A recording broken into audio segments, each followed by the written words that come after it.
Paman Li, mulai. Nisin mendengus dingin. Lagi pula, dia adalah seorang kultivator tubuh spiritual tingkat awal, jadi saat bertanding, wajar saja jika dia membiarkan Limuran mengambil langkah pertama. Limuran mengangguk, mengarahkan jarinya seperti pedang, melakukan hormat pedang, lalu menebasnya di udara. Cahaya pedang melesat dari ujung jarinya. Ini disebut pedang penunjuk langit. Kekuatan magis menggunakan jari untuk melambangkan pedang ini dapat dilakukan oleh semua kultivator pedang di atas tahap Dharma. Hal ini tidak mengherankan. Namun, ini juga salah satu metode yang paling umum digunakan oleh para kultivator pedang. Kekuatan pedang penunjuk langit akan sangat berbeda ketika digunakan oleh para kultivator pedang dengan kekuatan yang berbeda. Cahaya pedang yang ditebas Limuran tidak berarti dan tidak layak disebut-sebut di mata semua orang. Bahkan Fang Tianao, yang paling sedikit pengalamannya di antara semua murid, tak kuasa menahan cemberut. Pedang penunjuk langit yang ia pamerkan mungkin jauh lebih kuat daripada milik Limuran. Dengan tingkat ilmu pedang seperti ini, apakah kau memenuhi syarat untuk menjadi pendekar pedang di lembah pedang surgawi? Nisin mencibir, lalu ia membentuk pedang dari jarinya dan mengayunkannya ke udara. Swiss, cahaya pedang tajam melesat dari ujung jarinya, membelah kehampaan. Panjangnya lebih dari 100 kaki, hampir membelah langit menjadi dua. Ini adalah pedang surga, kata Nisin dengan bangga. Keduanya adalah jurus pedang yang identik, tetapi momentum dan kekuatan keduanya benar-benar tak tertandingi. Cahaya pedang yang ditampilkan Nisin dengan mudah menelan pedang penunjuk langit Limuran, dan terus menebas ke arah Limuran. Limuran tetap tenang dan memberi isyarat dengan jarinya lagi. Wosh! Cahaya pedang lain menebas, tetapi kali ini mengandung lebih banyak energi sejati dan kekuatan sihir, dan kekuatannya juga meningkat pesat. Akan tetapi, cahaya pedang ini masih belum mampu menandingi pedang penunjuk langit milik Nisin, dan langsung ditelan olehnya. Cahaya pedang yang ditebas Nisin terus menyerang Limuran. Kecepatan cahaya pedang itu tidak terlalu cepat, dan Limuran sepenuhnya mampu menghindarinya dengan teleportasi. Namun, ada kultivator pedang di mana-mana. Jika Limuran bahkan tidak mampu menahan pedang penunjuk langit paling dasar milik Nisin, maka kompetisi ini tidak akan berarti apa-apa. Limuran mengayunkan pedang ketiganya, yang juga merupakan pedang yang menunjuk ke langit. Akan tetapi, saat pedang ini ditebaskan, ki pedang surgawi di sekitarnya justru tergerak sedikit dan terkumpul dalam cahaya pedang, sehingga kekuatan cahaya pedang pun meningkat pesat. Meskipun serangan pedang penunjuk langit ini gagal menangkis serangan Nisin, sebagian besar kekuatannya berhasil dinetralkan. Sisa kekuatan pedang menghantam Limuran, tetapi dengan mudah ditangkis oleh lapisan rune spiritual cemerlang yang tiba-tiba muncul di tubuhnya. Dalam hal ilmu pedang, satu serangan Nisin melampaui 3 serangan Limuran, yang secara efektif menentukan hasilnya. Namun, ekspresi Nisin berubah serius. Apa yang terjadi? Cahaya pedangnya terus meningkat, dan setiap serangan pedang jauh lebih kuat daripada sebelumnya. Pikir Nisin dalam hati, namun, kekuatan pedang ketiga seharusnya menjadi batas tertingginya. Liu Chenfeng dan yang lainnya terkejut sekaligus gembira. Dilihat dari 2 serangan pertama Limuran, sepertinya mustahil baginya untuk menandingi Nisin. Namun, serangan ketiga Limuran jauh lebih kuat dari biasanya, yang memberi Liu Chenfeng dan yang lainnya secercah harapan. Paman Master, hati-hati. Nisin mengingatkan Limuran, lalu mengayunkan pedang Niguang, pedang kelahiran di tangannya, ke udara. Tiba-tiba, cahaya pedang yang cemerlang menembus udara, yang ternyata adalah cahaya pedang Niling. Dia memberikan pengingat ini karena dia tidak ingin membasmi Limuran, bagaimanapun juga, Limuran adalah tetua nominal mereka. Jika dia tidak sengaja membasminya, dia tidak akan bisa menghadapi murid-murid lainnya, dan dia tidak akan bisa menjelaskan dirinya sendiri jika bertemu tetua Tianjian di masa depan. Menghadapi serangan pedang yang dahsyat ini, Limuran menebas dengan jarinya. Namun, cahaya pedang yang ia pancarkan langsung lenyap begitu bertemu dengan cahaya pedang Niling. Cahaya pedang roh terbalik adalah sejenis keterampilan pedang yang didasarkan pada cahaya roh terbalik dalam Nixian Jue. Cahaya pedang ini memiliki efek magis yang kuat, yaitu menyebarkan cahaya dan menghancurkan cahaya, yang dapat mengubah sejumlah besar mana dan kekuatan suci yang bersendewa dengannya menjadi ketiadaan dalam sekejap. Ini juga merupakan poin terkuat dari keterampilan pedang ini. Limuran juga telah mempraktikkan 9 transformasi alam abadi dan juga menguasai cahaya roh terbalik. Bagaimana mungkin dia tidak memahami prinsip ini? Akan tetapi, dia tetap tidak mengubah jurusnya, dan terus menghunus pedangnya, tetapi di saat yang sama dia menggunakan jurus teknik tanpa nama secara ekstrim. Setelah pedang penunjuk langit yang tampaknya lemah itu ditebas, energi langit dan bumi di sekitarnya, entah itu energi ibel atau energi spiritual, ditarik ke dalam pedang penunjuk langit, sehingga kekuatan pedang itu pun meningkat pesat. Pedang yang menunjuk ke langit itu langsung berubah menjadi raksasa setinggi 100 kaki, seperti pedang raksasa, secara horizontal di udara, hampir menghalangi cahaya pedang Nisin dari roh terbalik. Kedua cahaya pedang itu bertemu di udara. Esensi langit dan bumi yang terkandung dalam pedang penunjuk langit langsung menghilang lebih dari setengahnya saat bersendewa dengan cahaya pedang-pedang roh terbalik. Sisanya juga menghilang dengan cepat. Dalam sekejap, pedang penunjuk langit menyusut lebih dari setengahnya. Pada saat ini, energi langit dan bumi di sekitarnya terus mengalir menuju limuran. Tubuh limuran tampak berubah menjadi pusaran energi, terus-menerus menyerap energi langit dan bumi di sekitarnya dan menyuntikkannya ke dalam pedang penunjuk langit. Meskipun cahaya pedang dari pedang roh terbalik sangat kuat, kekuatan sihir yang bisa dilarutkannya terbatas. Setelah beberapa saat, pedang raksasa yang bertransformasi dari pedang penunjuk langit itu tidak lagi menyusut, melainkan menunjukkan kecenderungan untuk membesar secara bertahap. Nisin terkejut, dan dia segera mengerahkan energi sejati dan kekuatan sihirnya untuk menyuntikkan sinar cahaya roh terbalik ke dalam cahaya pedang melalui pedang cahaya terbalik di tangannya. Limuran juga menggunakan seluruh kekuatannya untuk melakukan rahasia tanpa nama, dan memobilisasi semua vitalitas langit dan bumi dalam radius beberapa mil dan puluhan mil. Esensi langit dan bumi terus berkumpul di pedang penunjuk langit, berubah menjadi tubuh pedang tebal, yang terus-menerus dipecah oleh cahaya pedang roh terbalik. Keduanya sempat terjebak dalam kebuntuan.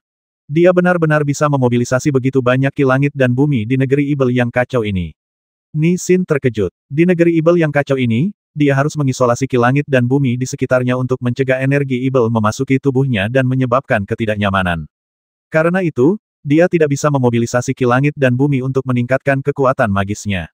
Namun, limuran sama sekali tidak takut dengan energi Ibel, dan bisa memobilisasi ki langit dan bumi sesuka hatinya. Energi primordial langit dan bumi berubah menjadi untaian tipis cahaya spiritual atau energi Ibel, yang menggelinding ke arah limuran, lalu menghilang ke dalam pedang raksasa yang ditransformasikan oleh pedang penunjuk langit. Perlahan-lahan, pedang raksasa itu menguasai, dan cahaya pedang-pedang roh terbalik menjadi semakin mengecil. Saat ini, lawan Nisin bukan hanya limuran, tetapi juga seluruh dunia di sekitarnya. Pada titik ini, setiap murid di dekatnya dapat dengan jelas melihat bahwa Nisin ditakdirkan untuk gagal dalam kompetisi ini. Sekuat apapun seseorang, bisakah ia benar-benar melawan seluruh alam semesta? Nisin tidak kalah dari limuran, tetapi kalah dari langit dan bumi atau lebih tepatnya, ia kalah dari limuran yang mendapat dukungan kekuatan langit dan bumi. Jika seseorang tidak mencapai Tao dan menjadi abadi, ia tidak akan pernah melampaui langit dan bumi. Dalam hal ini, jika seseorang memiliki bantuan ilahi, bagaimana mungkin orang lain bisa menjadi lawannya? Meskipun Nixian Jue sangat kuat dan dapat mengubah kekuatan sihir menjadi tak terlihat, Wu Mingjue bahkan lebih canggih dan dapat menggunakan kekuatan langit dan bumi untuk keuntungannya sendiri. Ini mungkin perbedaan terbesar antara kedua teknik tersebut. Master Xuan Guang hanya memperoleh setengah dari atlas seni tanpa nama yang belum lengkap, dan dari sanalah ia menyadari seni Nixian. Bagaimana ini bisa dibandingkan dengan seni tanpa nama yang asli? Dengan kata lain, Master yang menciptakan seni tanpa nama ini pasti memiliki kekuatan kultivasi yang jauh lebih tinggi daripada Master Xuan Guang. Saat energi vital langit dan bumi terus mengalir masuk, pedang penunjuk langit tumbuh semakin besar, dan Nisin menjadi semakin lelah. Wajahnya pucat dan napasnya tersengal-sengal. Jelas sekali ia telah menghabiskan banyak energi sejati dan kekuatan sihirnya.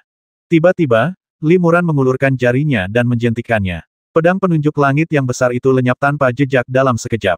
Energi langit dan bumi yang luas yang terkandung di dalamnya lenyap ke segala arah, membentuk fluktuasi energi dahsyat yang menyebar ke segala arah. Bahkan kehampaan di sekitarnya pun tampak terdistorsi. Bagaimana? Limuran bertanya pada Nisin. Kalau saja aku tidak berada di tanah Ibel kekacauan, aku tidak akan kalah. Nisin masih merasa ragu. Seandainya dia berada di lembah roh, dan bisa memobilisasi energi surgawi dan duniawi di sekitarnya untuk membantunya, situasinya pasti akan sangat berbeda. Limuran mengangguk dan berkata dengan lantang, kau benar. Kita semua punya kekuatan masing-masing. Dalam hal ilmu pedang, Jian Qi tak tertandingi dalam hal formasi, rekan Daois Hua adalah keajaiban masa kini. Kita semua punya kemampuan masing-masing. Meskipun rekan Daois Ni tangguh, kau dikalahkan olehku di negeri Ibel yang kacau ini. Kalau begitu, kenapa kita repot-repot menentukan siapa yang lebih unggul? Di tempat tertutup ini, kalau kita saling basmi, kemungkinan besar tak seorang pun bisa keluar. Kalian semua tahu prinsip ini, jadi kenapa aku harus menjelaskannya lebih lanjut? Namun, mungkin ada banyak harta dan peluang di sini, yang justru dapat memicu konflik. Saya sarankan agar selama periode ini, kita masing-masing mencari harta dan berlatih sendiri-sendiri, baik bersama-sama maupun sendiri-sendiri. Namun, Kita tidak boleh saling menyerang lagi. Kita harus sepakat bahwa jika ada yang menyerang sesama murid, yang lain akan menyerang mereka bersama-sama dan membasmi mereka, tanpa terkecuali. Rekan Taois Liu, apakah Anda setuju? Liu Chenfeng mengangguk seharusnya itu sudah dilakukan sejak lama. Limuran berkata kepada Jianqi lagi, rekan Daois Jianqi, aku tahu kau tidak ingin mengarahkan pedangmu kepada sesama muridmu, tetapi jika ada orang jahat di antara sesama muridmu, aku akan membutuhkan bantuan pedangmu untuk membereskan kekacauan ini. Setelah hening sejenak, SWOT maniak akhirnya setuju oke. Kalau ada yang mencoba membasmi sesama murid duluan, SWOT maniak juga akan mengambil tindakan untuk mengadili si pembasmi. Jian Ling, Hua Yunchong, Fang Tianao dan lainnya juga menyetujui satu demi satu. Dengan para ahli ini, ditambah limuran yang tak terduga, perjanjian ini sudah sangat kuat. Tak seorang pun di antara para murid yang bisa menolaknya. Rekan Daois Ni, apa yang kau katakan? Limuran bertanya pada Nisin. Nisin berkata, aku bersedia menerima kekalahan. Karena aku sudah kalah, aku tentu akan menuruti perintah pamanku. Bagus sekali. Limuran merasa lega karena mereka akhirnya mencapai kesepakatan. Walaupun ini merupakan perjanjian lisan, tetapi selama Limuran, Liu Chenfeng, Jianqi dan guru-guru lainnya belum meninggal, perjanjian ini mempunyai kekuatan mengikat yang kuat. Sebab, jika seorang murid serakah dan berniat mencelakai murid-murid yang lain, maka ia akan diburu sampai mati oleh guru-guru tersebut. Ilmu pedang macam apa yang Paman Li gunakan barusan? Misterius sekali, tanya Fang Tianao penasaran. Limuran tersenyum tipis ini adalah teknik pedang ciptaanku sendiri. Teknik ini tidak punya nama, jadi aku sebut saja Wuming, pedang Wuming. Fang Tianao bertanya lagi, semua orang mencari harta karun, dan harta karun itu tentu saja milik mereka masing-masing. Tapi bagaimana jika, seperti kakak senior ke-7 dan ke-8, mereka menemukan harta karun di saat yang sama dan tidak ada yang mau menyerahkannya? Lalu, apa yang harus kita lakukan? Limuran tersenyum dan berkata, sangat mudah. Bagilah harta itu menjadi 2. Jika memang tidak bisa dibagi, serahkan saja padaku. Ini akan sangat adil. Semua orang tertawa mendengar ini. Mereka semua pernah melihat cara Limuran menangani berbagai hal sebelumnya. Ia menghancurkan harta karun itu dengan begitu sederhana dan kasar. Dengan cara ini, tak seorang pun akan memiliki harta karun itu. Wajar saja, itu adil. Jika mereka benar-benar menghadapi situasi serupa, para murid ini mungkin akan membahas dan menyelesaikannya sendiri, dan tidak akan pernah berani menyerahkan harta karun itu kepada Limuran dan membiarkannya membagikannya. Limuran mengeluarkan selusin jimat transmisi suara dan menyerahkannya kepada para murid, sambil berkata, ini adalah jimat transmisi suara tingkat tinggi. Jimat ini mudah diaktifkan dan memiliki jangkauan efektivitas yang luas. Jika kalian menghadapi bahaya atau dilukai oleh sesama murid, aktifkan saja jimat ini dan semua orang akan tahu. Setelah menerima jimat giok, semua murid mengucapkan, terima kasih, Paman Master. Gelar Paman Master Limuran selama ini hanya sebatas nama, hingga kini, ketika ia benar-benar memiliki sedikit kesombongan. Segala rasa hormat di dunia kultivasi abadi diraih melalui perjuangan diri. Kelahiran, status, reputasi, dan hal-hal eksternal lainnya mungkin hanya mendapatkan rasa hormat yang dangkal dari orang lain, tetapi rasa hormat sejati datang dari kekuatan. Alam bawah memang seperti ini. Begitu pula alam roh. Akankah situasinya berbeda di alam abadi, atau akankah tetap sama? Pikiran Limuran melayang. Krisis kerusuhan sipil saat ini akhirnya terselesaikan dengan lancar, dan Limuran juga memperoleh pemahaman baru tentang rahasia tanpa nama. Seni tanpa nama bukan hanya tentang memobilisasi energi langit dan bumi, melainkan konsep pertarungan yang sama sekali berbeda. Semua teknik lain, termasuk seni anti-abadi, bertujuan untuk memperkuat kultivator, sehingga kekuatannya pun semakin kuat. Namun, seni tanpa nama berbeda, yaitu menyatukan kultivator dengan langit dan bumi, dan menggunakan kekuatan langit dan bumi untuk kepentingan mereka sendiri. Karena kekuatan langit dan bumi ada di mana-mana, semakin sering Anda menggunakannya, semakin kuat pula Anda nantinya. Jika Limuran mengolah rahasia tanpa nama ke tingkat tinggi, ia akan menemukan bahwa kultivator lain yang melawan Limuran adalah musuh seluruh dunia. Sepanjang masa, kebanyakan kultivator mengatakan bahwa mengolah makhluk abadi berarti melawan kehendak surga dan melawannya. Namun, rahasia tanpa nama ini adalah tentang menyatu dengan surga dan bumi serta mengikuti jalan surga. Mungkin sulit untuk menentukan siapa yang benar dan siapa yang salah. Mungkin karena kultivasi setiap orang berbeda dan mereka berada pada tingkatan yang berbeda, sehingga mereka memiliki pandangan yang berbeda tentang jalan surga. Limuran berpikir dalam hati. Tuan Li tampaknya tidak takut dengan lingkungan di Tanah Hibel. Tanya Hua Yunchong penasaran. Limuran mengangguk sejujurnya, saya telah berlatih sihir di alam bawah selama bertahun-tahun, jadi saya tidak takut pada roh-roh jahat ini. Jadi, paman saya adalah seorang kultivator roh dan ibel. Ini cukup langka, kata Hua Yunchong terkejut. Kebetulan di dalam tanah tertutup ini, terdapat banyak lembah ibel yang tidak diketahui atau wilayah ibel yang kacau. Akan sangat berbahaya bagi kami untuk masuk sebagai kultivator spiritual. Tapi jika paman saya ikut, akan jauh lebih aman. Saya ingin tahu apakah paman saya bersedia menjelajahi tempat-tempat itu bersama kami. Limuran tersenyum dan berkata, tentu saja boleh. Tapi, aku berencana untuk berlatih sebentar, mengasah kemampuanku, dan meningkatkan kultivasiku. Bagaimana kalau begini, kau bisa menjelajahi lembah-lembah spiritual itu dan beberapa tempat yang tidak terlalu berbahaya dulu, dan jangan terlalu jauh ke lembah ibel. Setelah kultivasiku cukup berhasil, aku akan menjelajahi lembah ibel bersamamu. Bagus sekali, Hua Yunchong mengangguk berulang kali. Para murid berdiskusi satu sama lain. Ada yang pergi bersama mencari harta karun, ada yang pergi sendiri, dan ada yang tetap tinggal di lembah rohani ini untuk berlatih sepenuh hati. Ini adalah tempat yang benar dan salah, sangat berbahaya. Bahkan Limuran pun bersemangat untuk berlatih dan meningkatkan diri. Fang Tianao dan murid-murid lain yang belum mencapai tahap tubuh spiritual tentu saja juga sangat perlu meningkatkan kultivasi mereka agar dapat bertahan hidup di sini. Limuran hendak kembali ke gua tempat tinggal sementaranya, hutan lebat dengan rerumputan misterius. Sebelum pergi, ia memperingatkan roh pedang, rekan roh pedang Taois, meskipun kultivasimu cukup tinggi, kau masih relatif kurang berpengalaman. Sebaiknya kau tetap bersama rekan Taois Liu dan jangan bertindak sendiri. Selain itu, jika kau merasakan kehadiran guru, segera beritahu aku. Roh pedang itu mengangguk. Sejak Patua Tianjian membantunya membangkitkan jiwanya, ia telah berlatih bersama Liu Chenfeng, dan kali ini pun tidak terkecuali. Tak lama kemudian, Limuran kembali ke hutan lebat. Ia belum lama pergi, dan semuanya di sini sama seperti sebelumnya. Tidak ada monster tingkat tinggi atau binatang ajaib yang masuk ke sini, dan monster tingkat rendah serta binatang ajaib telah lama dihalau oleh Xiao Lei dan Ngengat Tujuh Api. Limuran kembali ke kabin dan melanjutkan meditasi dan berlatih. Setelah mengalami kesengsaraan guntur, ia dapat terus berlatih Sutra Taiksu tingkat keempat. Selain itu, ia mendapati kemampuannya telah meningkat dan dapat berlatih peta meridian berikutnya dari Wu Mingjue. Jiwa es berusia 10.000 tahun yang kuat juga dimurnikan oleh Limuran ke dalam tubuhnya untuk memelihara pikiran spiritualnya. Suatu hari, 20 tahun kemudian, roh pedang datang lagi ke sini. Ia melihat hutan lebat di bawah sana masih diselimuti awan dan kabut, penuh dengan batasan. Ia berteriak keras. Teman Li, tanggal yang disepakati telah tiba. Tidak bisakah kau keluar dari pengasinganmu? Haha, rekan Daois Jianling datang mengunjungiku secara langsung, beraninya aku, saat menyendiri, tidak melihatnya. Suara Limuran terdengar dari balik awan dan kabut. Sesaat kemudian, seberkas cahaya spiritual terbang keluar dari hutan lebat dan muncul di hadapan Jianling. Ternyata itu Limuran. Roh pedang itu menatap Limuran dan tiba-tiba ekspresinya sedikit berubah. Baru 20 tahun sejak terakhir kali kita bertemu, dan rekan Daois Li telah maju ke tingkat yang baru. Dia telah mencapai tahap akhir pembentukan jiwa. Jika aku ingat dengan benar, rekan Daois Li baru berada di benua Feng Yun selama 100 tahun, dan dalam 100 tahun, dia telah maju ke dua alam kecil berturut-turut, dari tahap awal pembentukan jiwa ke tahap akhir pembentukan jiwa. Ini sangat langka.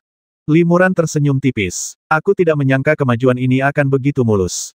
Ketika aku maju ke tahap tengah jiwa, itu berkat lingkungan khusus langit dan bumi. Terlebih lagi, mana, pikiran, dan tubuhku telah mencapai persyaratan untuk kemajuan.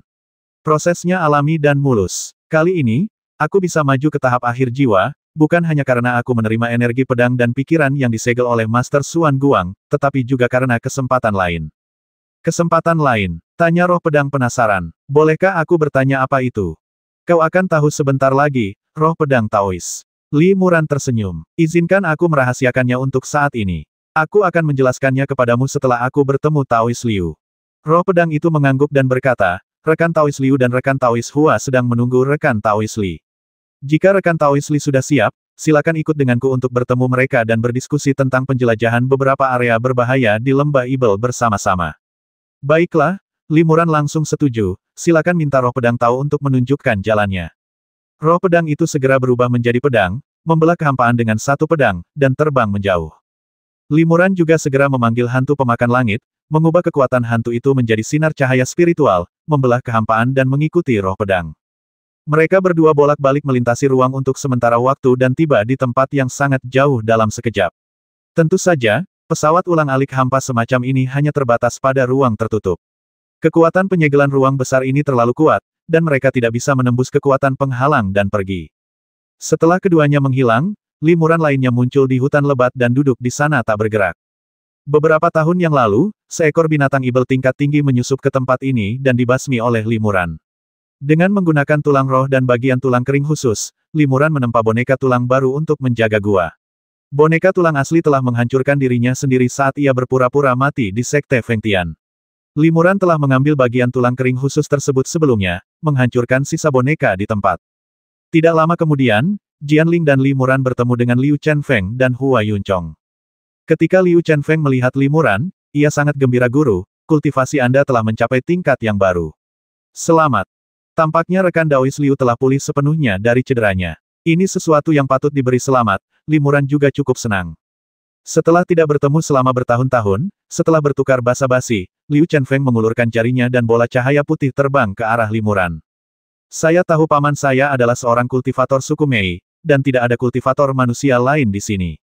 Beliau sudah bertahun-tahun tidak mendapatkan asupan spiritual, jadi beliau pasti merasa sangat tidak nyaman. Ini adalah secercah kekuatan spiritual yang telah saya dan adik Hua pisahkan untuk membantunya menekan keinginan makan suku Mei untuk sementara waktu, kata Liu Chenfeng. Tidak perlu. Limuran tersenyum tipis dan menolak kebaikan pihak lain. Liu Chenfeng tercengang, mungkinkah paman guru telah menyiapkan cukup banyak pil penghidup kembali jiwa. Limuran menggelengkan kepalanya, aku sudah lama tidak meminum pil penghancur jiwa. Ada apa? Apakah pamanku sudah menemukan cara untuk menghilangkan keinginan makan Meiju? Tanya Liu Chenfeng kaget. Limuran mengangguk. Aku baru saja akan memberitahumu dan penjaga toko tentang ini. Memang, sepertinya aku benar-benar telah menemukan cara untuk menahan keinginan makan Meiju. Selama 20 tahun terakhir, keinginanku untuk makan semakin melemah, dan dalam beberapa tahun terakhir, aku benar-benar kehilangan keinginan untuk mengonsumsi kesadaran ilahi. Lebih penting lagi, aku telah sepenuhnya mengintegrasikan kekuatan pantom ke dalam kesadaran ilahiku. Mulai sekarang, pantom hanyalah alat kesadaran ilahi, bukan simbol status. Justru karena integrasi penuh kekuatan pantom inilah kesadaran ilahiku telah meningkat pesat, memungkinkanku untuk berhasil maju ke tahap akhir alam Yuanshen. Setelah mengatakan itu, kilatan cahaya muncul di punggung Limuran, dan sepasang sayap hantu yang sangat indah pun muncul. Tepi sayap dan kekosongannya tampak kabur, menunjukkan bahwa hantu pemakan langitnya sangat kuat. Namun, Limuran masih tampak tenang dan tidak berniat menjadi gila. Matanya sejernih sebelumnya, tanpa kilatan ungu. Wajar saja, bahkan pupil ungu khas Meiju pun hilang. Liu Chenfeng sangat gembira. Sayang sekali Jiu Daozi tidak ada di sini. Kalau dia tahu, dia pasti senang sekali. Ya, jika kita bisa meninggalkan tempat ini, kita akan mencoba mencari pemilik toko dan memberitahunya berita itu, kata Limuran. Paman Master, bagaimana Anda menyelesaikan berbagai masalah yang disebabkan oleh cacat kesadaran ilahi Meiju? Bisakah Anda mengungkapkan sedikit? Tanya Liu Chenfeng. Limuran berkata, saya mengandalkan praktik spiritual. Mengenai asal-usul praktik ini, saya tidak bisa menjelaskannya dengan jelas. Namun, selama saya menemukan penjaga tokonya, saya bisa secara pribadi melakukan mantra dan membantunya memperbaiki beberapa kekurangan Meiju secara bertahap. Setidaknya dia bisa berhenti makan. Ketika Limuran berbicara tentang teknik ini, ia merujuk pada Sutra Taiksu. Namun, bahkan Limuran sendiri tidak dapat mengingat asal-usul Sutra Taiksu dan tidak dapat menjelaskannya dengan jelas. Ia hanya tahu bahwa orang yang mengajarinya teknik tersebut tidak ingin ia mengetahui identitasnya, juga tidak ingin ia mewariskannya kepada orang lain. Oleh karena itu, untuk menyelesaikan masalah yang disebabkan oleh kelemahan kesadaran ilahi klan Mei, Limuran harus merapal mantranya sendiri, yang tidak akan menyelesaikan seluruh masalah klan Mei. Namun setidaknya, ada secercah harapan dalam masalah ini, yang juga membuat Limuran lebih tertarik pada Taiksu Sutra. Masalah yang telah mengganggu Meiju selama bertahun-tahun secara mengejutkan terselesaikan sepenuhnya oleh Taiksu Sutra, dan Limuran baru mencapai tingkat keempat. Ketika Limuran pertama kali mencapai tingkat ketiga teknik kesempurnaan agung, ia tidak terlalu terganggu oleh dorongan makan Meiju. Namun, ketika ia mengaktifkan bayangan hantu sepenuhnya, ia masih merasakan hasrat, seperti pedang serakah, untuk melahap kesadaran mereka, dan matanya akan berkilat ungu. Namun, setelah baru setengah jalan melalui tingkat keempat Taiksu Sutra, ia benar-benar kehilangan hasrat untuk memakan. Ia juga bisa melahap kesadaran orang lain untuk meningkatkan kekuatannya sendiri, tetapi ini hanyalah cara, bukan kebudewa naluriah. Lebih lanjut, dua kekuatan hantu yang diserapnya, hantu pemakan langit milik Black Widow dan hantu kelelawar kegelapan milik Lord Ye, terintegrasi sepenuhnya ke dalam kesadaran ilahinya, menjadi dua alat kekuatan ilahi yang berbeda. Ditambah dengan penyempurnaan roh es berusia 10.000 tahun, kesadaran ilahinya telah meningkat pesat selama 20 tahun terakhir. Kekuatan kesadaran ilahi yang luar biasa inilah yang memungkinkannya menembus batasan alam minor dan maju ke tahap akhir roh primordial. Ini sungguh hebat. Liu Chenfeng sangat gembira. Paman guru tidak hanya telah maju ke tingkat yang lebih tinggi, tetapi bahaya tersembunyi klan Mei juga telah sepenuhnya teratasi. Sekarang paman guru telah menjadi seorang kultivator manusia sejati, kekuatannya telah meningkat pesat, dan dia dapat membantu kita menjelajahi area-area berbahaya tersebut. Liu Chenfeng dan Hua Yunchong mengambil kembali kesadaran ilahi mereka masing-masing dan mengembalikannya ke tubuh mereka. Kesadaran ilahi ini cukup kuat, dan akan membutuhkan waktu lama untuk pulih setelah terpisah. Mereka enggan melepaskannya karena takut Limuran akan tersiksa oleh keinginan untuk makan. Tindakan ini dapat digambarkan sebagai memotong daging untuk memberi makan elang, dan Limuran bersyukur. Baiklah, aku juga ingin memanfaatkan kesempatan ini untuk mencoba kekuatan sihir baruku, kata Limuran sambil tersenyum. Setelah mereka berempat berdiskusi, mereka terbang menuju tempat berbahaya terdekat. Sepanjang perjalanan, Limuran mendengarkan cerita Liu Chenfeng tentang beberapa murid lainnya. Murid-murid ini semuanya sangat berbakat dan berhati-hati, tidak berani memasuki lembah Ibel. Selama bertahun-tahun, meskipun beberapa dari mereka terkadang terluka, hidup mereka umumnya aman. Beberapa murid menjelajah dan berkelana, sementara yang lain berkultivasi dalam pengasingan di lembah spiritual. Tidak ada lagi insiden kerusuhan internal, dan secara keseluruhan, situasinya damai. Namun, mereka belum menemukan jalan keluar dari ruang tertutup itu, juga belum menemukan petunjuk apapun yang berkaitan dengan Grandmaster mereka, Master Suang Wang. Untungnya, prediksi Hua Yunchong benar, kekuatan segel itu perlahan-lahan menurun selama bertahun-tahun, dan diperkirakan akan mencapai titik terendah dalam beberapa ratus tahun.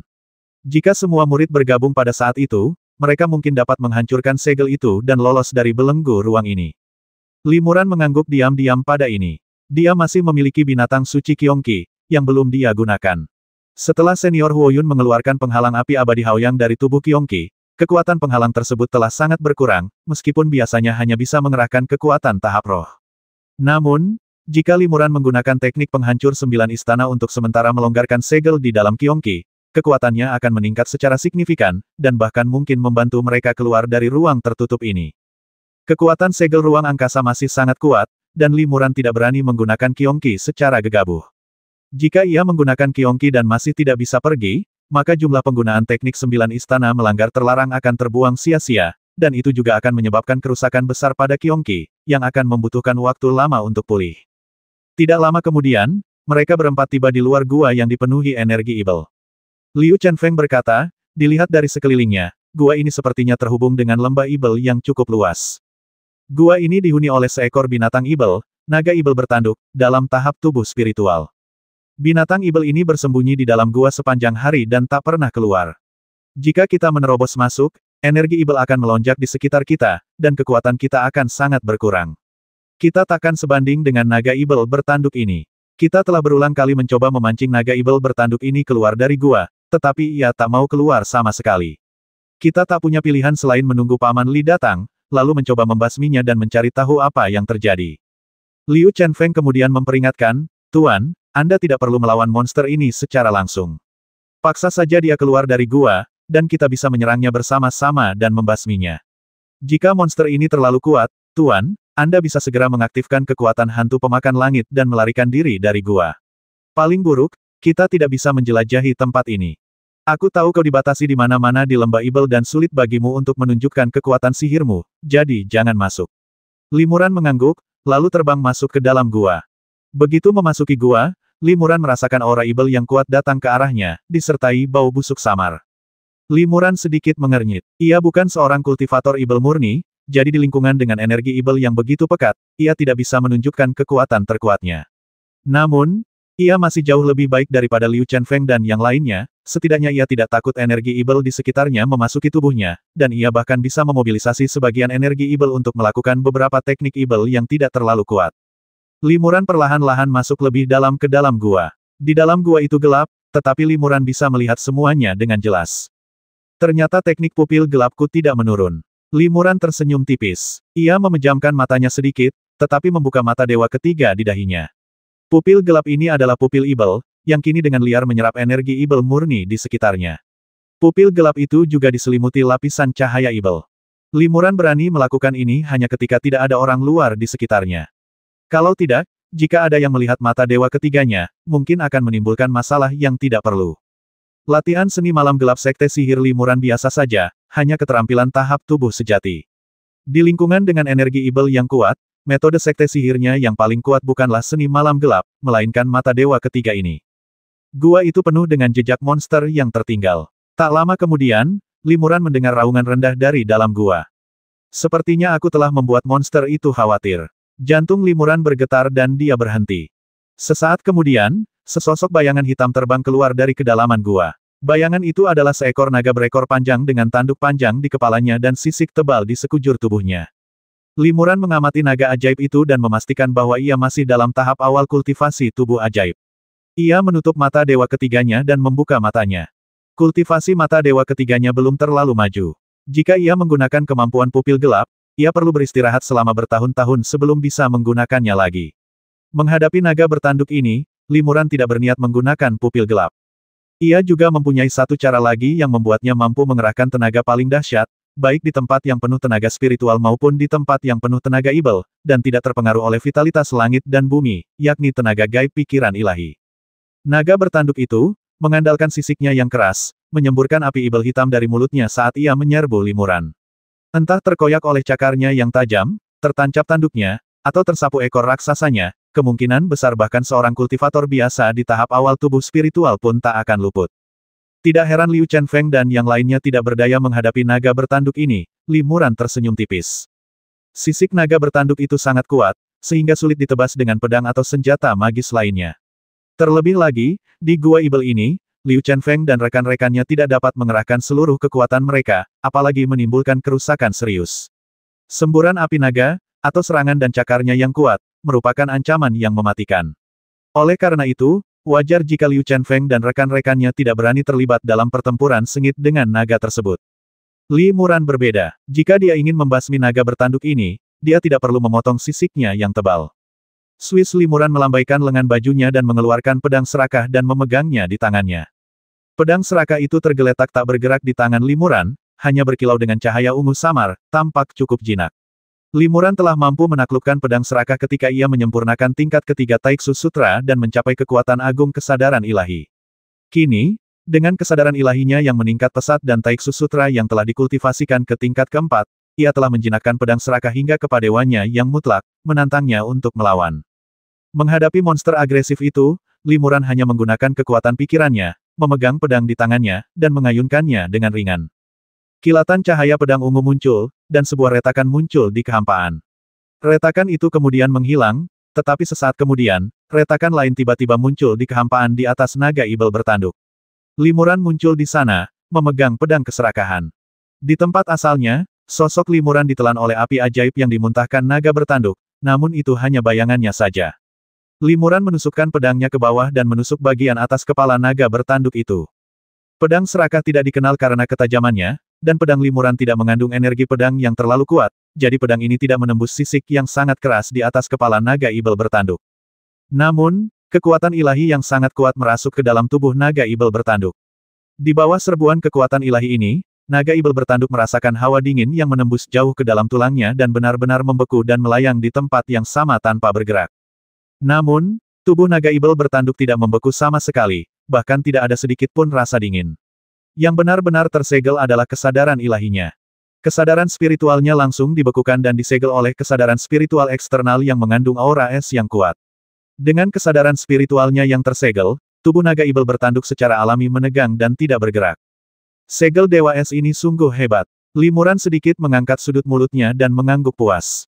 Ini adalah kekuatan magis baru yang ia peroleh setelah kesadaran ilahinya meningkat pesat dan ia mengintegrasikan jiwa es 10.000 tahun pemberian Yesuang. Ia dapat menyegel kesadaran ilahi musuh dalam sekejap dan dengan kuat mengendalikan hidup dan mati musuh di tangannya sendiri. Dia menunggu dengan tenang sejenak, tetapi melihat bahwa naga bertanduk itu masih tersegel dan tidak bergerak. Meskipun naga bertanduk ini memiliki tingkat kultivasi yang tinggi, kesadaran spiritualnya terlalu lemah. Jika ia seorang kultivator di tahap tubuh spiritual, karena ia tersegel oleh jurus ini, ia seharusnya bisa melepaskan diri dengan cepat, gumam limuran dalam hati. Namun, selama pertempuran, selama kesadaran spiritualnya stagnan sesaat, itu sudah cukup untuk mengungkap kelemahan fatal. Limuran mengetuk pelan pedang keserakahan di tangannya, dan kilatan cahaya ungu lainnya menembus tubuh naga ibel bertanduk. Hanya suara seperti es pecah yang terdengar dari tubuh naga ibel bertanduk, dan kesadaran naga ibel bertanduk langsung hancur dan napasnya lenyap. Tubuh besar naga ibel bertanduk itu jatuh tersungkur ke dalam gua. Ia tak bergerak, tanpa luka apapun di tubuhnya, seolah-olah sedang tertidur. Namun, kesadaran spiritualnya hancur dan ia tak akan pernah bisa bangun lagi. Limuran mengeluarkan jimat transmisi suara dan berbicara kepada Liu Chenfeng. Ia kemudian mengeluarkan inti sihir dari tubuh naga ibel bertanduk, mencabut tanduknya yang paling keras, dan akhirnya membakar tubuh naga ibel bertanduk. Tidak lama kemudian, Liu Chenfeng, Jianling dan Hua Yunchong terbang ke dalam gua. Ketiganya mengeluarkan lapisan energi pedang tebal untuk melindungi tubuh mereka, mengisolasi diri dari energi ibel padat di sekitar mereka. Naga bertanduk itu dibasmi begitu cepat oleh Paman Li. Liu Chenfeng ragu-ragu. Mereka hanya berharap Limuran bisa membawa naga bertanduk itu keluar dari gua. Tak disangka, Limuran membasmi naga bertanduk itu sesaat setelah memasuki gua. Limuran mengeluarkan tanduk ajaib dan bertanya, tapi apakah ini naga bertanduk? Liu Chenfeng mengenali tanduk ibel yang ada di kepala naga ibel bertanduk. Baru setelah itu ia memastikan bahwa naga ibel bertanduk benar-benar mati. Ia mengangguk berulang kali dan berkata dengan terkejut benar. Paman Master punya trik yang bagus. Hua Yunchong juga sangat terkejut. Ia bertanya, Tuan Li baru saja bertarung sengit dengan naga ibel bertanduk. Apakah beliau perlu beristirahat sejenak sebelum menjelajahi lembah ibel di dalam gua? Tidak perlu, Limuran tersenyum tipis. Naga ibel bertanduk ini kekuatannya rata-rata, jadi aku tidak perlu bersusah payah. Ayo kita lanjutkan menjelajahi lembah ibel. Kalau tidak menemukan apapun, kita lanjutkan ke tempat berikutnya. Hua Yunchong dan yang lainnya setuju. Mereka semua pernah berhadapan dengan naga ibel bertanduk dan tahu betapa mengerikannya itu. Meskipun Limuran telah meremehkannya, mereka tahu dalam hati bahwa membasmi naga ibel bertanduk tidak akan semudah itu. Paman Li ini benar-benar semakin tak terduga. Mereka berempat menjelajah lebih dalam ke dalam gua bersama-sama. Benar saja, tak lama kemudian, mereka tiba di sebuah lembah ajaib yang cukup luas, yang memang berisi dunia yang berbeda. Ada banyak monster tingkat rendah di lembah ibel, tetapi tak satu pun dari mereka yang mengancam Limuran dan yang lainnya. Merasakan tekanan spiritual yang kuat dari Limuran dan yang lainnya, mereka secara naluriah melarikan diri ke segala arah, tak berani mengganggu mereka. Limuran dan yang lainnya mencari di lembah ibel dan menemukan beberapa kristal sihir kualitas rata-rata dan beberapa potong bahan pemurnian sekte sihir, yang semuanya diterima oleh Limuran. Apa yang Paman Li ingin lakukan dengan bahan-bahan dari sekte ibel ini? Tanya Liu Chenfeng penasaran. Aku bisa menggunakannya untuk memurnikan beberapa jimat ajaib, jelas Limuran. Ia mendengar dari jiwa ibel bahwa ada beberapa jimat ajaib yang kuat di dunia ibel, dan ia pikir ia bisa mencoba memurnikan satu atau dua. Liu Chenfeng dan yang lainnya mengangguk dan tidak mengajukan pertanyaan lagi. Hua Yunchong juga mengeluarkan beberapa bendera formasi dan lempengan ajaib, dihitung dengan cermat menggunakan jari-jarinya, dan dirasakan di mana-mana, yang memakan waktu cukup lama. Limuran tahu bahwa dia sedang mempelajari kekuatan segel angkasa di sini untuk melihat apakah tempat ini mungkin merupakan pusat segel angkasa. Menemukan pusat formasi adalah inti dari teknik formasi. Di mata orang luar seperti Limuran, metode Hua Yunchong terlalu misterius dan sulit dipahami. Demikian pula, di mata para kultivator ini, teknik jimat Limuran juga luar biasa dan luar biasa.